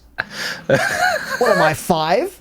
I like how 2 of the responses to this are just spit gif. Yeah, there need to be more spit gifs. Add spit gifs to that. Yeah, I don't love that question. I don't even Steel understand. Switch. Is that like a thing people say? A happy box? Not that I've heard. No. That he's just essentially asking, what are things that make you happy? What are things that make you sad? Playing Call of Duty makes me sad. Not playing Call of Duty makes me happy. Yeah, that's where I'm at. Tending to my garden in scum makes me happy. And I also don't know why we need to talk about happy boxes to ask that question, which would still be a pretty shit question because it's kind of obvious. I don't know. What makes any human being happy or sad? The same things apply to me. What do you mean? Like, do you think something makes me happy that's like that no other person fucking agrees with? Like, oh, I'm really happy when my fucking teeth fall out. Yeah. What kind of interesting answer could you expect from this? And then you say happy box. Yeah, end your own life. Please. Please, please, please. Your all-star Q&A moniker is hereby revoked until you ask a goated question. Yeah. That's how bad that question is. Maybe we'll get to a good one here. Yeah. So, wait. Okay, go ahead. You said you found a good one? No. I was just saying maybe we'll get to one here. We'll see. Yeah, we'll see. Yeah. Kogaz, I'll answer this one. Should all weed addicts be imprisoned in a Russian work camp? Yes, and of course. Why do you never mention the P.O. box? Because no one sends anything there, so why mention it? People lie about sending things there, in fact. It's even worse than not sending anything. They say they sent something or will, and they don't. Which is worse than just not sending anything at all. So fuck you and spit gif. If you ever said, oh, I'm going to send you something, and then didn't, which is anyone who said they're going to send us something. So spit gif at you. Interesting, yeah. So keep that in mind. George Washington, a food question. You like that one? Okay, yeah, let's do that. We can do that one. Chicken nuggies, strips, or sandwiches? Crispy or grilled? Yeah, so let's get the easy part out of the way. Just Yeah. crispy, of course, not grilled. Crispy. Don't even Obviously put not that in there, grilled. George. So if you're eating chicken, is it a nug, is it a strip, or is it a sandwich? It's a toughie. It's a good It is, question. because I think it depends on where you are. Chick-fil-A, I generally get the nuggets or sometimes the sandwiches. Their sandwiches are good too. They're like when there's the bun, there's cheese, there's lettuce. I don't like their strips for some reason. I think it's because it ends up being so much chicken and not enough breading, which is why I like their nuggets, because like the breading and you get a lot of the ratio is better. Yeah. We've talked all about the chicken nugget ratio before. Yeah, the golden. So nugget. if it's Chick-fil-A, I hate their strips. But if like I buy frozen chicken strips to like heat up for lunches and stuff at home, and when I buy those, they're strips, because like frozen nuggets are always dog shit. Yeah, there are true. none that are good. I don't know why. None of them ever taste good. That's what it is. How can they not get crispy? I don't get it. That is a good So question. you have You're to right. buy the frozen chicken strips. And then like, frozen chicken sandwiches, those are disgustingly awful. The chicken patties, terrible, miserable. Yeah, you can. Wingstop, I go with, well, I guess that's different. I go with boneless nuggets though, so that's nuggets there. Nuggies, yeah. Yeah, what are some other places? Yeah, nuggies usually have the better ratio. That's the thing to keep in mind. So you really want to go with nuggies most of the time. There can be places where the strips are better than the nuggies because they're like thin. Because the worst thing in the world is a very thick chicken strip. Because, yeah, you're like biting like a chicken breast, like a grilled chicken breast with nothing else on it. It's like, that's boring as shit. You know, now like you could dip it in sauce, sure, but the reason you're getting a strip or a nugget is for the skin, the coating, you know, not the skin, excuse me. I think there is skin. I don't know. Because I know there's skin on like wings. Anyway, whatever. The breading. That's why you're getting a nugget or a strip. So you don't, strips are a gamble. Nuggets in general. Chicken sandwich though, that's where you're throwing me for a loop. And I can fuck with a chicken sandwich, but there does tend to be, unlike a beef patty, which you can make uniform very easily because you're using ground beef to make the patty. A chicken sandwich patty, never uniform in its thickness, so it's a real gamble. It's a real fucking gamble. And more often than not, when I get a chicken sandwich, it'll be really good, but the problem is there will be some section of the sandwich where the patty is just way too thick at this random spot, and that fucks me. That pisses me off. Does that fuck you? Yeah. So if there was like a perfect uniform chicken patty always at some place, I might always prefer, not always, but I might often prefer that though. Because a chicken sandwich is good when the patty isn't too thick for that particular bite. Like what was the one that was all popular? Popeyes, I think. They have like the really good bun. They have their little sauce in it. And then they have the patty. Quite good. Except for the 20% of the sandwich that I refuse to eat because the fucking patty all of a sudden is 3 inches thick. And of course I'm not eating that. So, yeah. If I'm playing it safe, I'm a nugget guy. Yeah. Yeah. What are your thoughts on chicken sandwiches? Do you ever get them? Not often, no. Yeah. I do like Chick-fil-A's, but it's because I like the lettuce, I like the pickles, I get like pepper jack cheese. They have a pretty tasty bun. But yeah, you're right. So you'll get those bites that it's just like very thick. Mm-hmm. And it's an odd bite, and then the next one will be like the edge of the chicken, and it's like super crispy and the opposite. It's a little weird. Yeah. I can understand why you find that a little weird, but I mean, other than like Chick-fil-A, I don't even know the last time I would have gotten a chicken sandwich anywhere, actually. Trying to think. Couldn't tell you. I mean, it's been years since I would have gotten a chicken sandwich anywhere else. Yeah, like the Chick-fil-A chicken sandwich, I've had it multiple times. Sometimes when I'm in the mood, I'll get it, and it's good. Yeah. But it's like, yeah, I never finish the full thing because there's just some bites that are just too thick, and that's a shame. But I really like the bun, so usually. Yeah. So anyway, let's do one more. One more, huh? Well, yeah. Then it's gonna have to be a good one. Well, we can go longer than that, I guess, if you want. But you had to get a little bit longer. Okay. Cox, would you consider yourselves to be nerds? That's a good question. I don't consider myself to be one, but people that listen and watch us probably assume we are, yeah. Probably. There are far nerdier people in our Discord, I'm sure, and they're not doing a COD podcast. Yeah, that's true.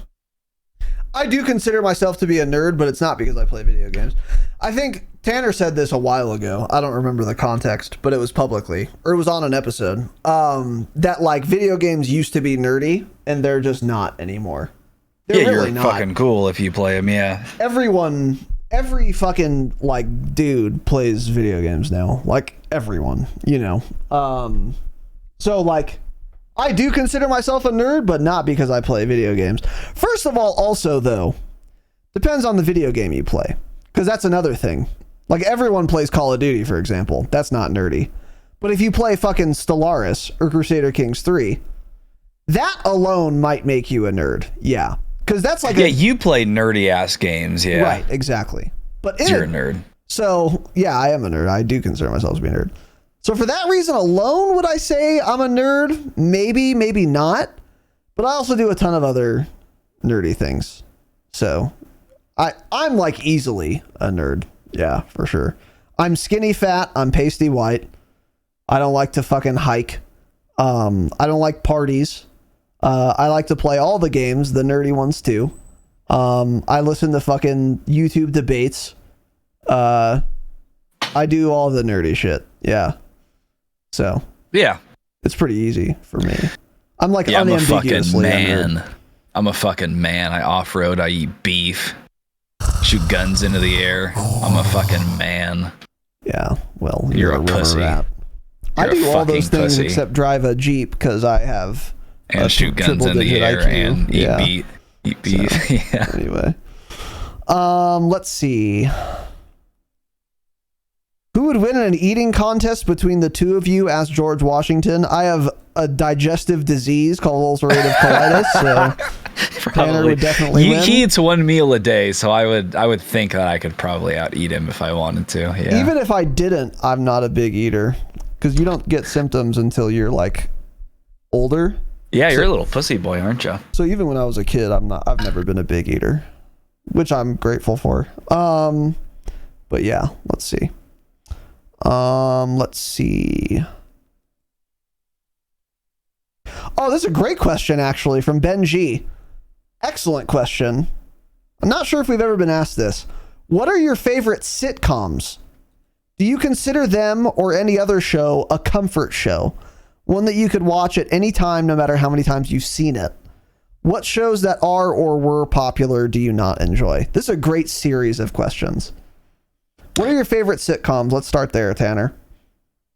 What is sitcom like?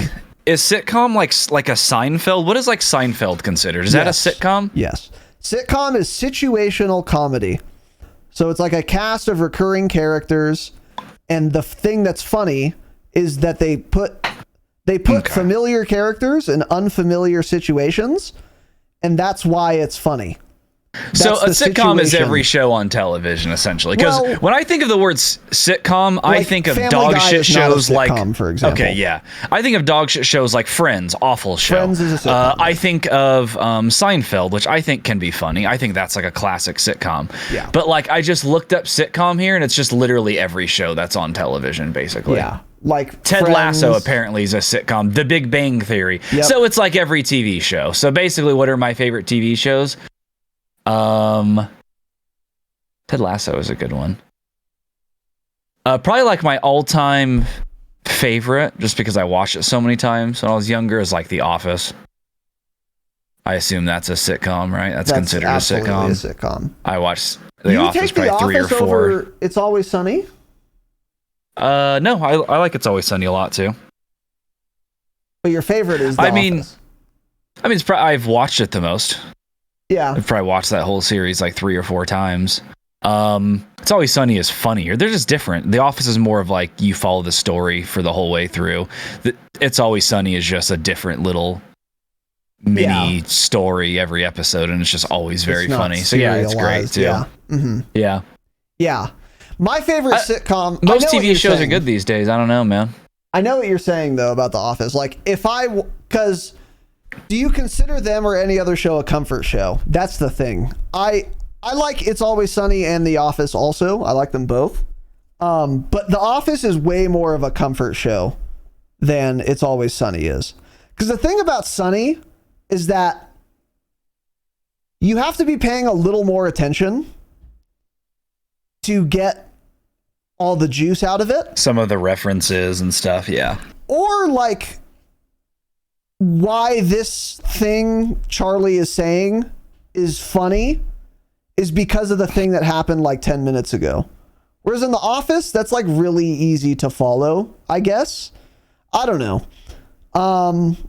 But yeah, like I would consider The Office more of a comfort show, but my favorite sitcom is easily It's Always Sunny in Philadelphia. It's Always Sunny is a great show. It's so goddamn funny. I don't know if it's the funniest show I've ever seen. It might be, but it's absolutely the funniest sitcom I've ever seen. I think the only other show that I've ever seen that maybe is more funny is Archer, which is the cartoon show. And holy fuck, is that show goddamn funny. And I need to watch it again. But I don't know if it's funnier than Sunny. It's very close, but it's not a sitcom. Sunny is probably the funniest show that's ever been on TV. Yeah, it's really fucking funny. I really enjoy South Park too. South Park makes me laugh out loud a lot because of how they relate everything to real life. Yeah. Like the old argument used to be like, oh, Family Guy versus South Park. I don't think I think was Family never Guy an is kind of argument, like, by the way. I mean, people argued about that No, I nonstop. know, but the answer is so obvious that it shouldn't have ever been an argument. That's what I mean. And most people usually say Family Guy. From what people that I like met growing up in middle school and shit, high school, everyone always thought Family Guy was funny, and I never did. I'm like, dude, it's literally just corny, stupid sex jokes. That's the entire show. Yeah. It's just not funny. South Park actually, humor possible. South Park like relates everything to real life. They make fun of everything, which I also enjoy. Family Guy is like so like left wing that it's like, okay, cool. You made another joke about George Bush. Okay, cool. You made another joke about Trump. It just gets old when they make fun of the same thing over and over. I like how South Park makes fun of everyone. And yeah, I just like how they relate every episode to like South real Park life. is And it always has like way their more own. Clever. Extremely clever. Family Guy is just stupid, corny comedy, sex jokes, and that's it. Fucking dumb. Yeah. Like I'll laugh at Family Guy. I've watched most of the Family Guy series, but it's not nearly as funny as something like South Park. South Park But is for like a comfort one, the best satire I've ever seen in any medium ever. Yeah, anywhere. Probably my all-time favorite comfort show is The Office, but I really enjoy Ted Lasso. That's one of those. I've never. I think you consider that a comfort show. It's a good show. You should watch it. It's on the 3rd season now. I guess it is. Yeah, I think it's considered a sitcom. It was on that sitcom list when I Googled it. I don't know. Again, it's not something I would ever watch and think, oh, this is a sitcom, because I think of like Seinfeld and shows like that. Counts, yeah. But yeah, so I guess it's a sitcom. You should watch it though. It's on Apple TV. Okay, I've heard of it. Good show. I've heard of it. It's like a positive show. The last part, it's positive. It's kind of like, you know when people use the cringe term feel good? Oh, yeah. I always thought that was a dumb show. Ted Lasso was like the first show I watched, and I was like, okay, that's why people like say like, oh, it's a feel good show. Because it's like good little stories, and like things go wrong, and they, I don't know, work their way through it, figure it out. And then at the end, there's like a lesson they teach you about it. Yeah. It's interesting. There's another another sitcom I really like, Modern Family, is pretty funny. Fuck, Modern Family is great. That's a clever show right there.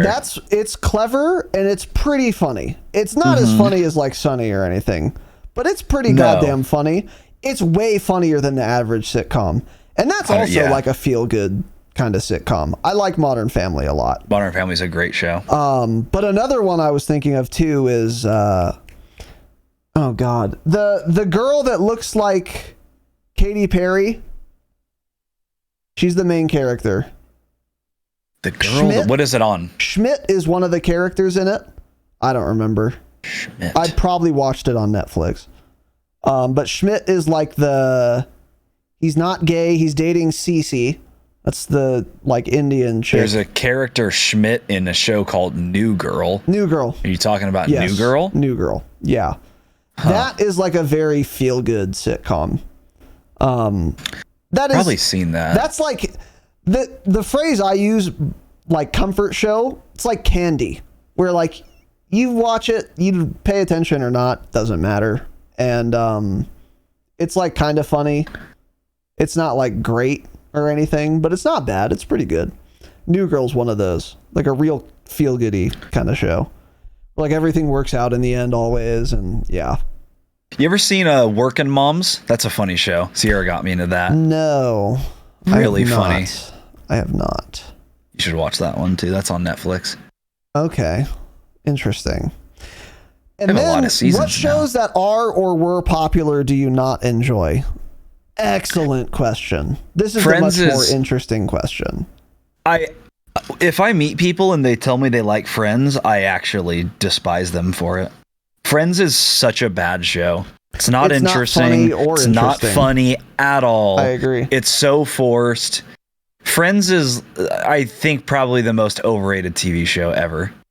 Because so many people that is like their classic, and it is so not funny. Their Office. Exactly, yeah. Know who like funny. Friends that pisses me off? Joey. Joey loves Friends. I'm like, you're a fucking idiot, man. Yeah, yeah. I've I tried couldn't getting get into into it at all. Friends just as like something to watch while I eat or fall asleep, and I can't. I don't like it. Because like there's a bunch of sitcoms I like that are not funny. You know? Like I'm not going to laugh out loud watching this, but it's like entertaining, whatever. I would argue The Office is that show.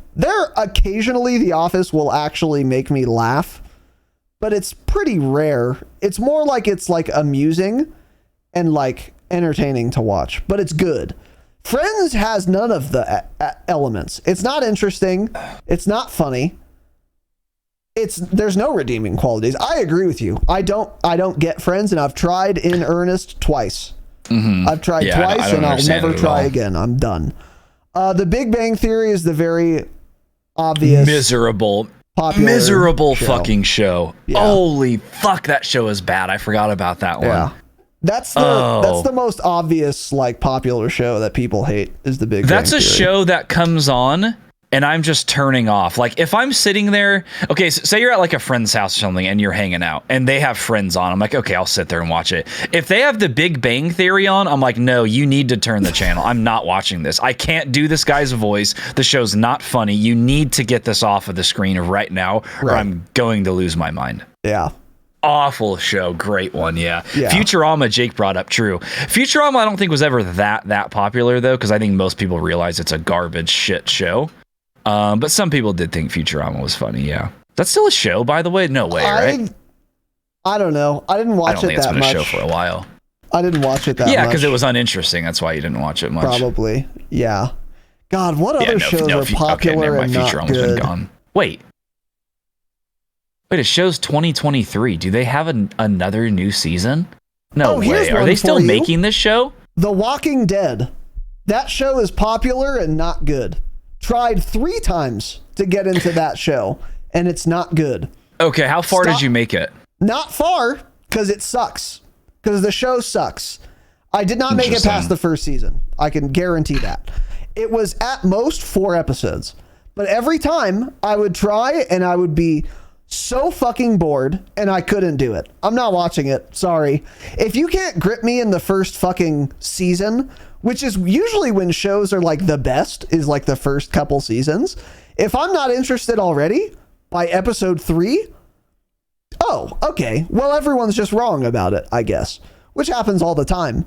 Fuck The Walking Dead. Not a good show. Not interesting. Won't be trying it again. Don't tell me to watch it again. It's not good. So I thought the same thing, and I totally understand this.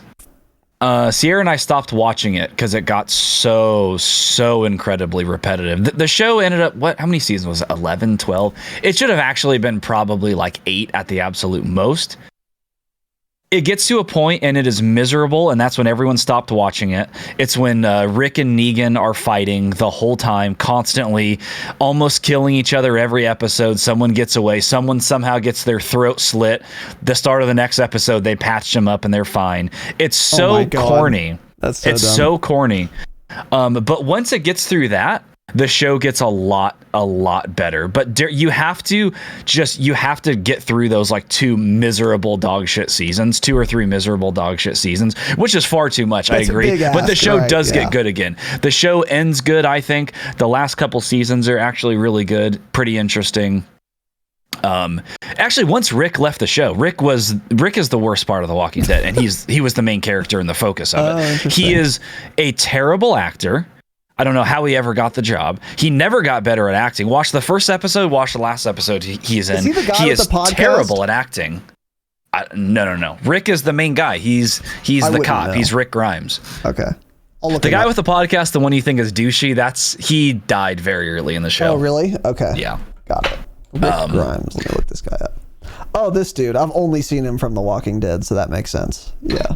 Because no one wanted to hire him for anything else. Yeah, that makes sense. Not a good actor at all. Terrible actor. But I believe that. So basically, The Walking Dead, it starts off a little slow, then it gets really good and very interesting. Then you have to just get through some miserable seasons and then it gets pretty good again. But is that, is it worth watching the whole show to get through those miserable seasons? I don't know. But we stopped watching it. Yeah. We stopped watching for that exact reason. Then we started watching it for some reason. Like, oh, this is getting kind of interesting. Then we stuck through it and then I'm like, holy shit, I'm so sick of seeing Rick and Negan fight. And then it got really good. So I'm like, okay, I'm glad that I finally finished the show that went on for far too long. But once you're already it is worth it. Now they have 100 spinoffs coming out. There's a spinoff coming out in June. They have actually 5 spinoffs planned. Mm-hmm. So that'll be super interesting. Like you're saying though, if you've already watched 2 or 3 seasons and then it starts getting bad, it's worth it to power through at that point, in my opinion, because I want to know how the show ends. I've invested enough now to where unless it gets so bad that you're zoning out, you might as well finish it. Lost is a great example. I like Lost a lot. The show just gets worse as it goes on. But I think it's still, if you've watched it for the first 2 seasons, you might as well finish it. It's It's not so, it doesn't get so much worse that it's not worth getting to the end, Are you talking about Lost because I mentioned I was watching it? Yes, that's what reminded me of it. Yeah. Yeah, I think I'm on episode 12 now. Do you like it? And it's so far? The first season's great, and I'm sure it would be. That's what I figured is the show probably gets bad. I think there are 5 seasons of The Lost, maybe. I mean, each season's 25 episodes, so it's a lot. But I imagine probably by season 4 the show's pretty dog shit. But I'll continue to watch it. It's interesting right now. I like it. Yeah, but it starts very good. I like the whole setting and everything. It's cool. It's a really good premise for a TV show. Yeah, it's great. Stranded on a desert or a jungle island, I guess. Why do people say desert island? Do desert islands exist, by the way? Why is that the phrase? Because I've never seen in media. I've seen deserted island. I've never seen desert island. I've never seen a desert island ever. Are they people real? Don't say that, do they? Yeah, you're stranded on a desert island. Maybe everyone means I think people are just spelling deserted wrong. Yeah, maybe. Yeah, maybe you're right. Because I've never seen a desert island before. I don't know if that exists.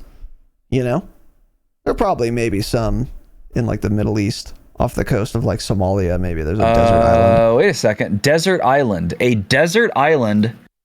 Oh, it's another way to say deserted island. A desert island, deserted island, or uninhabited island is an island that is not permanently populated by humans. So I guess that is a real saying. Okay, wow. And it's just a different meaning of the word desert. Okay, that makes a lot more sense. That explains it, actually. It's good to know. Yeah. Hot take alert. Woo, hot take alert. Hot take, huh? I don't hate this show, but I didn't like it as nearly as much as everyone else did. Black Mirror. It was okay. That show was fine. It was not nearly as good as everyone jerking themselves off about it made it out to be. I think when I Black watched Mirror that. was popular. Every episode is self-contained. It's like a dystopian thought experiment, basically, is every episode. Yeah. Some of the episodes were pretty good, some weren't. But I also don't like watching shows that are not a serialized. They're not a continuing story, an overarching plot. And Black Mirror is not that. It was okay. It wasn't great though. And everyone fucking loved it so much. Yeah, and I think Nicole says it best. It does totally depend on the episode, because I remember I never loved the show either way, but Sierra was like, come on, it's good, you should watch it. Some of the episodes I'd be like, holy fuck, this show sucks. And then the next episode will come on, I'd be like, whoa, this is really dope. It's just such a vast difference from episode to episode. But yeah, overall I didn't really enjoy the show much. Pretty dog shit. Mandalorian is great. I haven't watched any of the new season of Mandalorian. I haven't heard the best things so far. But we'll see where that goes. All right, well, let's move on. Let's see. Maybe we'll do one more. Let me try to find another good question here. Time 2:20. Okay. I feel like there are so many other good examples of popular shows that aren't good, and I can't think of any, and it's pissing me off. But I know there are TV shows that people like that I hate. I fucking know it, and I can't think of them. Rick and Morty is one of them. It's like kind of entertaining. Rick and Morty's not funny or good, yeah. Yeah, it's like kind of entertaining, but I stopped watching it after the first season because the second season wasn't ready, and it wasn't good enough for me to go back once the second season released. You're a fucking idiot, Chris. Oh wait, do you not like Breaking Bad, Raz? Was that you? I like Breaking Bad. I think it's a great Chris, show, do you actually not like Breaking Bad? Yeah, Breaking Bad is just, if you don't like Breaking Bad, if you think it's like an okay show, fine. If you think it's a bad show, you don't actually think that, and you just want to be a contrarian. I agree. I think I agree with that. How many episodes did you actually watch the whole series? There's no way you watched the whole series and hated it. I don't think you can even watch the first like 2 episodes and hate it. You can't say it's a bad show. There's just Saul is on my list. I want to watch Better Call Saul. Yeah, I keep hearing about that. My brother is like, now that it's finally over, me like weekly. He's like, "Did you watch it yet?" Because he said it's better than Breaking Bad, which is a lot of people crazy. say that since it ended. Yeah, there's been that's actually what I usually hear now. The thing is, when it came out, we watched the first season, and it was so boring. Like every episode was not at all interesting. Yeah. But it's like people say you just got to get through it and the show ends amazing. So I do want to watch it. Can someone, because I have HBO Max, so Better Call Saul I don't think is on there. If any of you can torrent the entire series and then DM me on Discord with a link to like a Google Drive or OneDrive folder so I can download all of the pirated materials you've gotten, please let me know. I would appreciate that. Sons of Anarchy was a show I've wanted to watch too. Yeah. Oh, Sons of Anarchy. That show is decent. I didn't watch it when it was popular. I think we were too young. But I watched it, the whole series, after it was done, and it was okay. It was pretty good. It was worth watching, but it wasn't like amazing or anything. And it is a little cringe. The whole show is a little cringe. A lot of cringe, like, oh, cool bikers. It's pretty cringe, a lot. Yeah. But it's still okay. It's still pretty good. But anyway, yeah. What was the other one? No, I guess I don't have it on my list. Yeah, Saul, I really need to watch Saul. That's like, it's getting into a lot though there. You really got to commit. And yeah, wait, you do have Netflix, you said, right? No. Oh, you don't? No. So you only have HBO now. Okay, yeah. Why don't you just buy the cheapest Netflix thing? Isn't it only like $7 a month? Well, because I had Netflix, and then none of the shows were good. It's hit or miss. There will be a while, and then a bunch of good shows will come out. It seems like there's a lot of good shit. That's why sometimes when I go to HBO, it's like HBO will have like one really good show, and then I'm scrolling through looking for something else to watch, and I'm like, holy fuck, everything on HBO is awful. I think it comes and goes in waves. HBO is a lot of shows you've never heard of, but a lot of them are very good. That's true, and that's like Righteous Gemstones, by the way.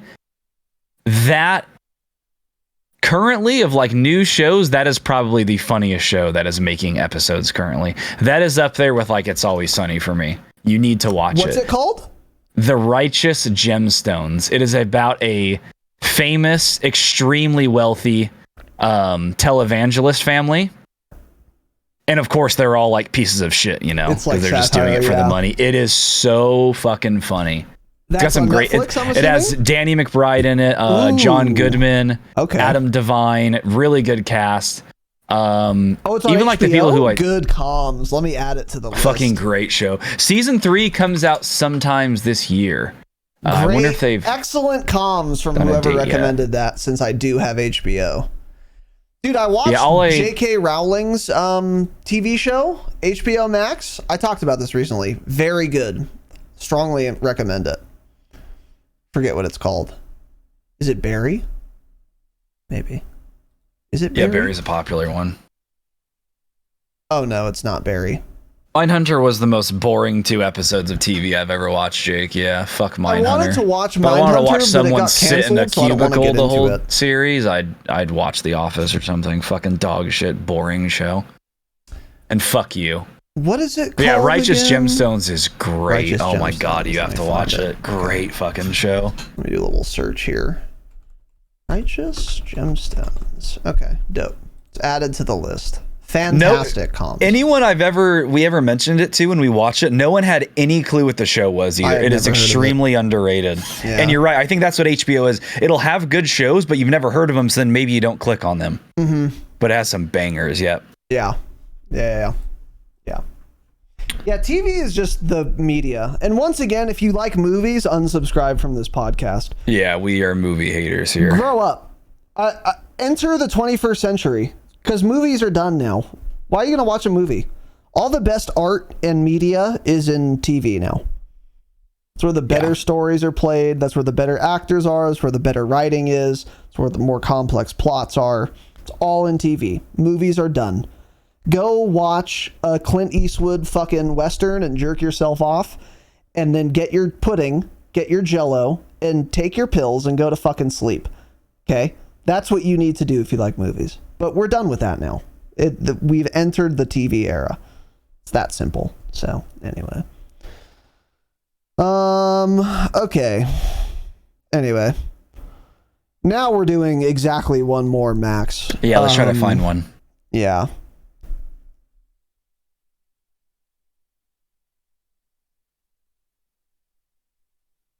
Oh, I'm into 2023, but I'm looking in January now. You're in the new year, huh? I'm in the new year. Happy New Year, guys. Happy New Year.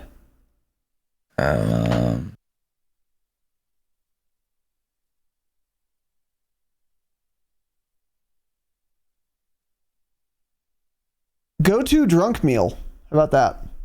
Where? Oh, One, two. I thought that was someone's name. Drunk meal. No. Okay. I don't get drunk. I'm an adult, so. Cool. Yeah. Let's see. Cool. Okay. Yeah, maybe we won't do one more. Maybe the Q&A is actually done forever because these are go miserable. to drunk meal is a decent one. It's hard to answer though. Anything for me. That's what it is. I'm just get hungry. It doesn't really matter. You want fried food. You want something real unhealthy. A lot of fat, a lot of salt. Not good for you or your heart. That's what you want when you're drunk. You know? So I'm thinking like a nice burger and fries. Really good when you're drunk. If you've ever been hammered and then your friend drives through In-N-Out, dude, on like a Friday drunk night, driving, of course, as it should be, drunk right? driving, Beer in his hand. correct, Yeah. Shout out to drunk drivers. Fucking 12:30. In-N-Out closes in like 20 minutes, so you have to like hurry up and go. God damn it, is it good, man. A burger and fries, very good. Very good. Yeah, burgers and fries, but that's always good. That's the thing. Yeah. It's not very different than my go-to, like, I don't know, other regular ass meal, I guess. Yeah, I will. Yeah, I guess you were right. Because if I'm like drinking anything, I'm like, oh, I'm going to DoorDash something. It generally is like a burger or something. That's what sounds the best. Like something like Chipotle, I love. You don't exactly drink though, and then order Chipotle. Exactly. So I guess you're right. Yeah. Exactly. Yeah. Like there are things that I like that I just will not go for if I'm drunk. Like a good sushi is another one. Oh well, yeah. Of course not. I like sushi. I have to be in the mood for it, but I like it. But not if I'm like drunk. Or even like Italian. I'll eat Italian. I don't eat drunk. Italian often Let at me all. be clear. But it's not my go-to. I prefer Italian less if I'm drunk than if I'm sober. I'll eat it drunk, don't get me wrong. But I'm going to gravitate away from it more often. You know? Yeah. Yeah, pizza, of course, is a classic. Pizza's All a classic. pizza tastes good when you're drinking. It doesn't matter what kind it is. Pizza's an absolute Dude, classic. I made Parmesan risotto last night. That sounds good. Oh my god. It's probably one of my favorite things I've ever made. Oh my god, it was so delicious. What do you mean by Parmesan? Is it like crusted at the top? No. It's like you get like a block of like real Parmesan and you grate it. Okay. And you So it's mix kinda like it in cooked at the in, end yeah. and like melt in and, you know, makes it nice and thick and creamy. Oh, Ooh. fuck, it's so good. Breakfast burrito. Breakfast in general when you're drunk. Very good. If you go to like Denny's, get like fucking French toast or some shit, some hash browns, a breakfast I miss the late night burrito. Denny's runs, man. Yeah, I know. I think last time I ate at Denny's was with you guys. Probably me too. Probably actually. Yeah. Denny's fries. You put me on the Denny's fries. Some of actually better fries than half of the fast food burger chains. Yeah. I'm dead serious. They were really good. Really good. Super fries. crispy. Yeah. Really Bomb. well. Really fantastic. Yeah. But yeah, breakfast food's a good one. Hey, better than Five Guys shit fries. I'll tell you that. Yeah, breakfast is great. Yeah. Breakfast food when you're drunk is more appealing for sure. Yeah. So anyway. All right, I've had enough, and now I'm hungry. So thank you all for watching and listening. We'll be back next week, as always. Keep your eyes on the schedule in Discord, on our Twitter, or our YouTube. We post it every Monday. If you want extra content, if you want no ads, if you want early access to public episodes, patreon.com/thedropshot. Best way to support the show. Thanks for watching and listening. Stay humble. Devil.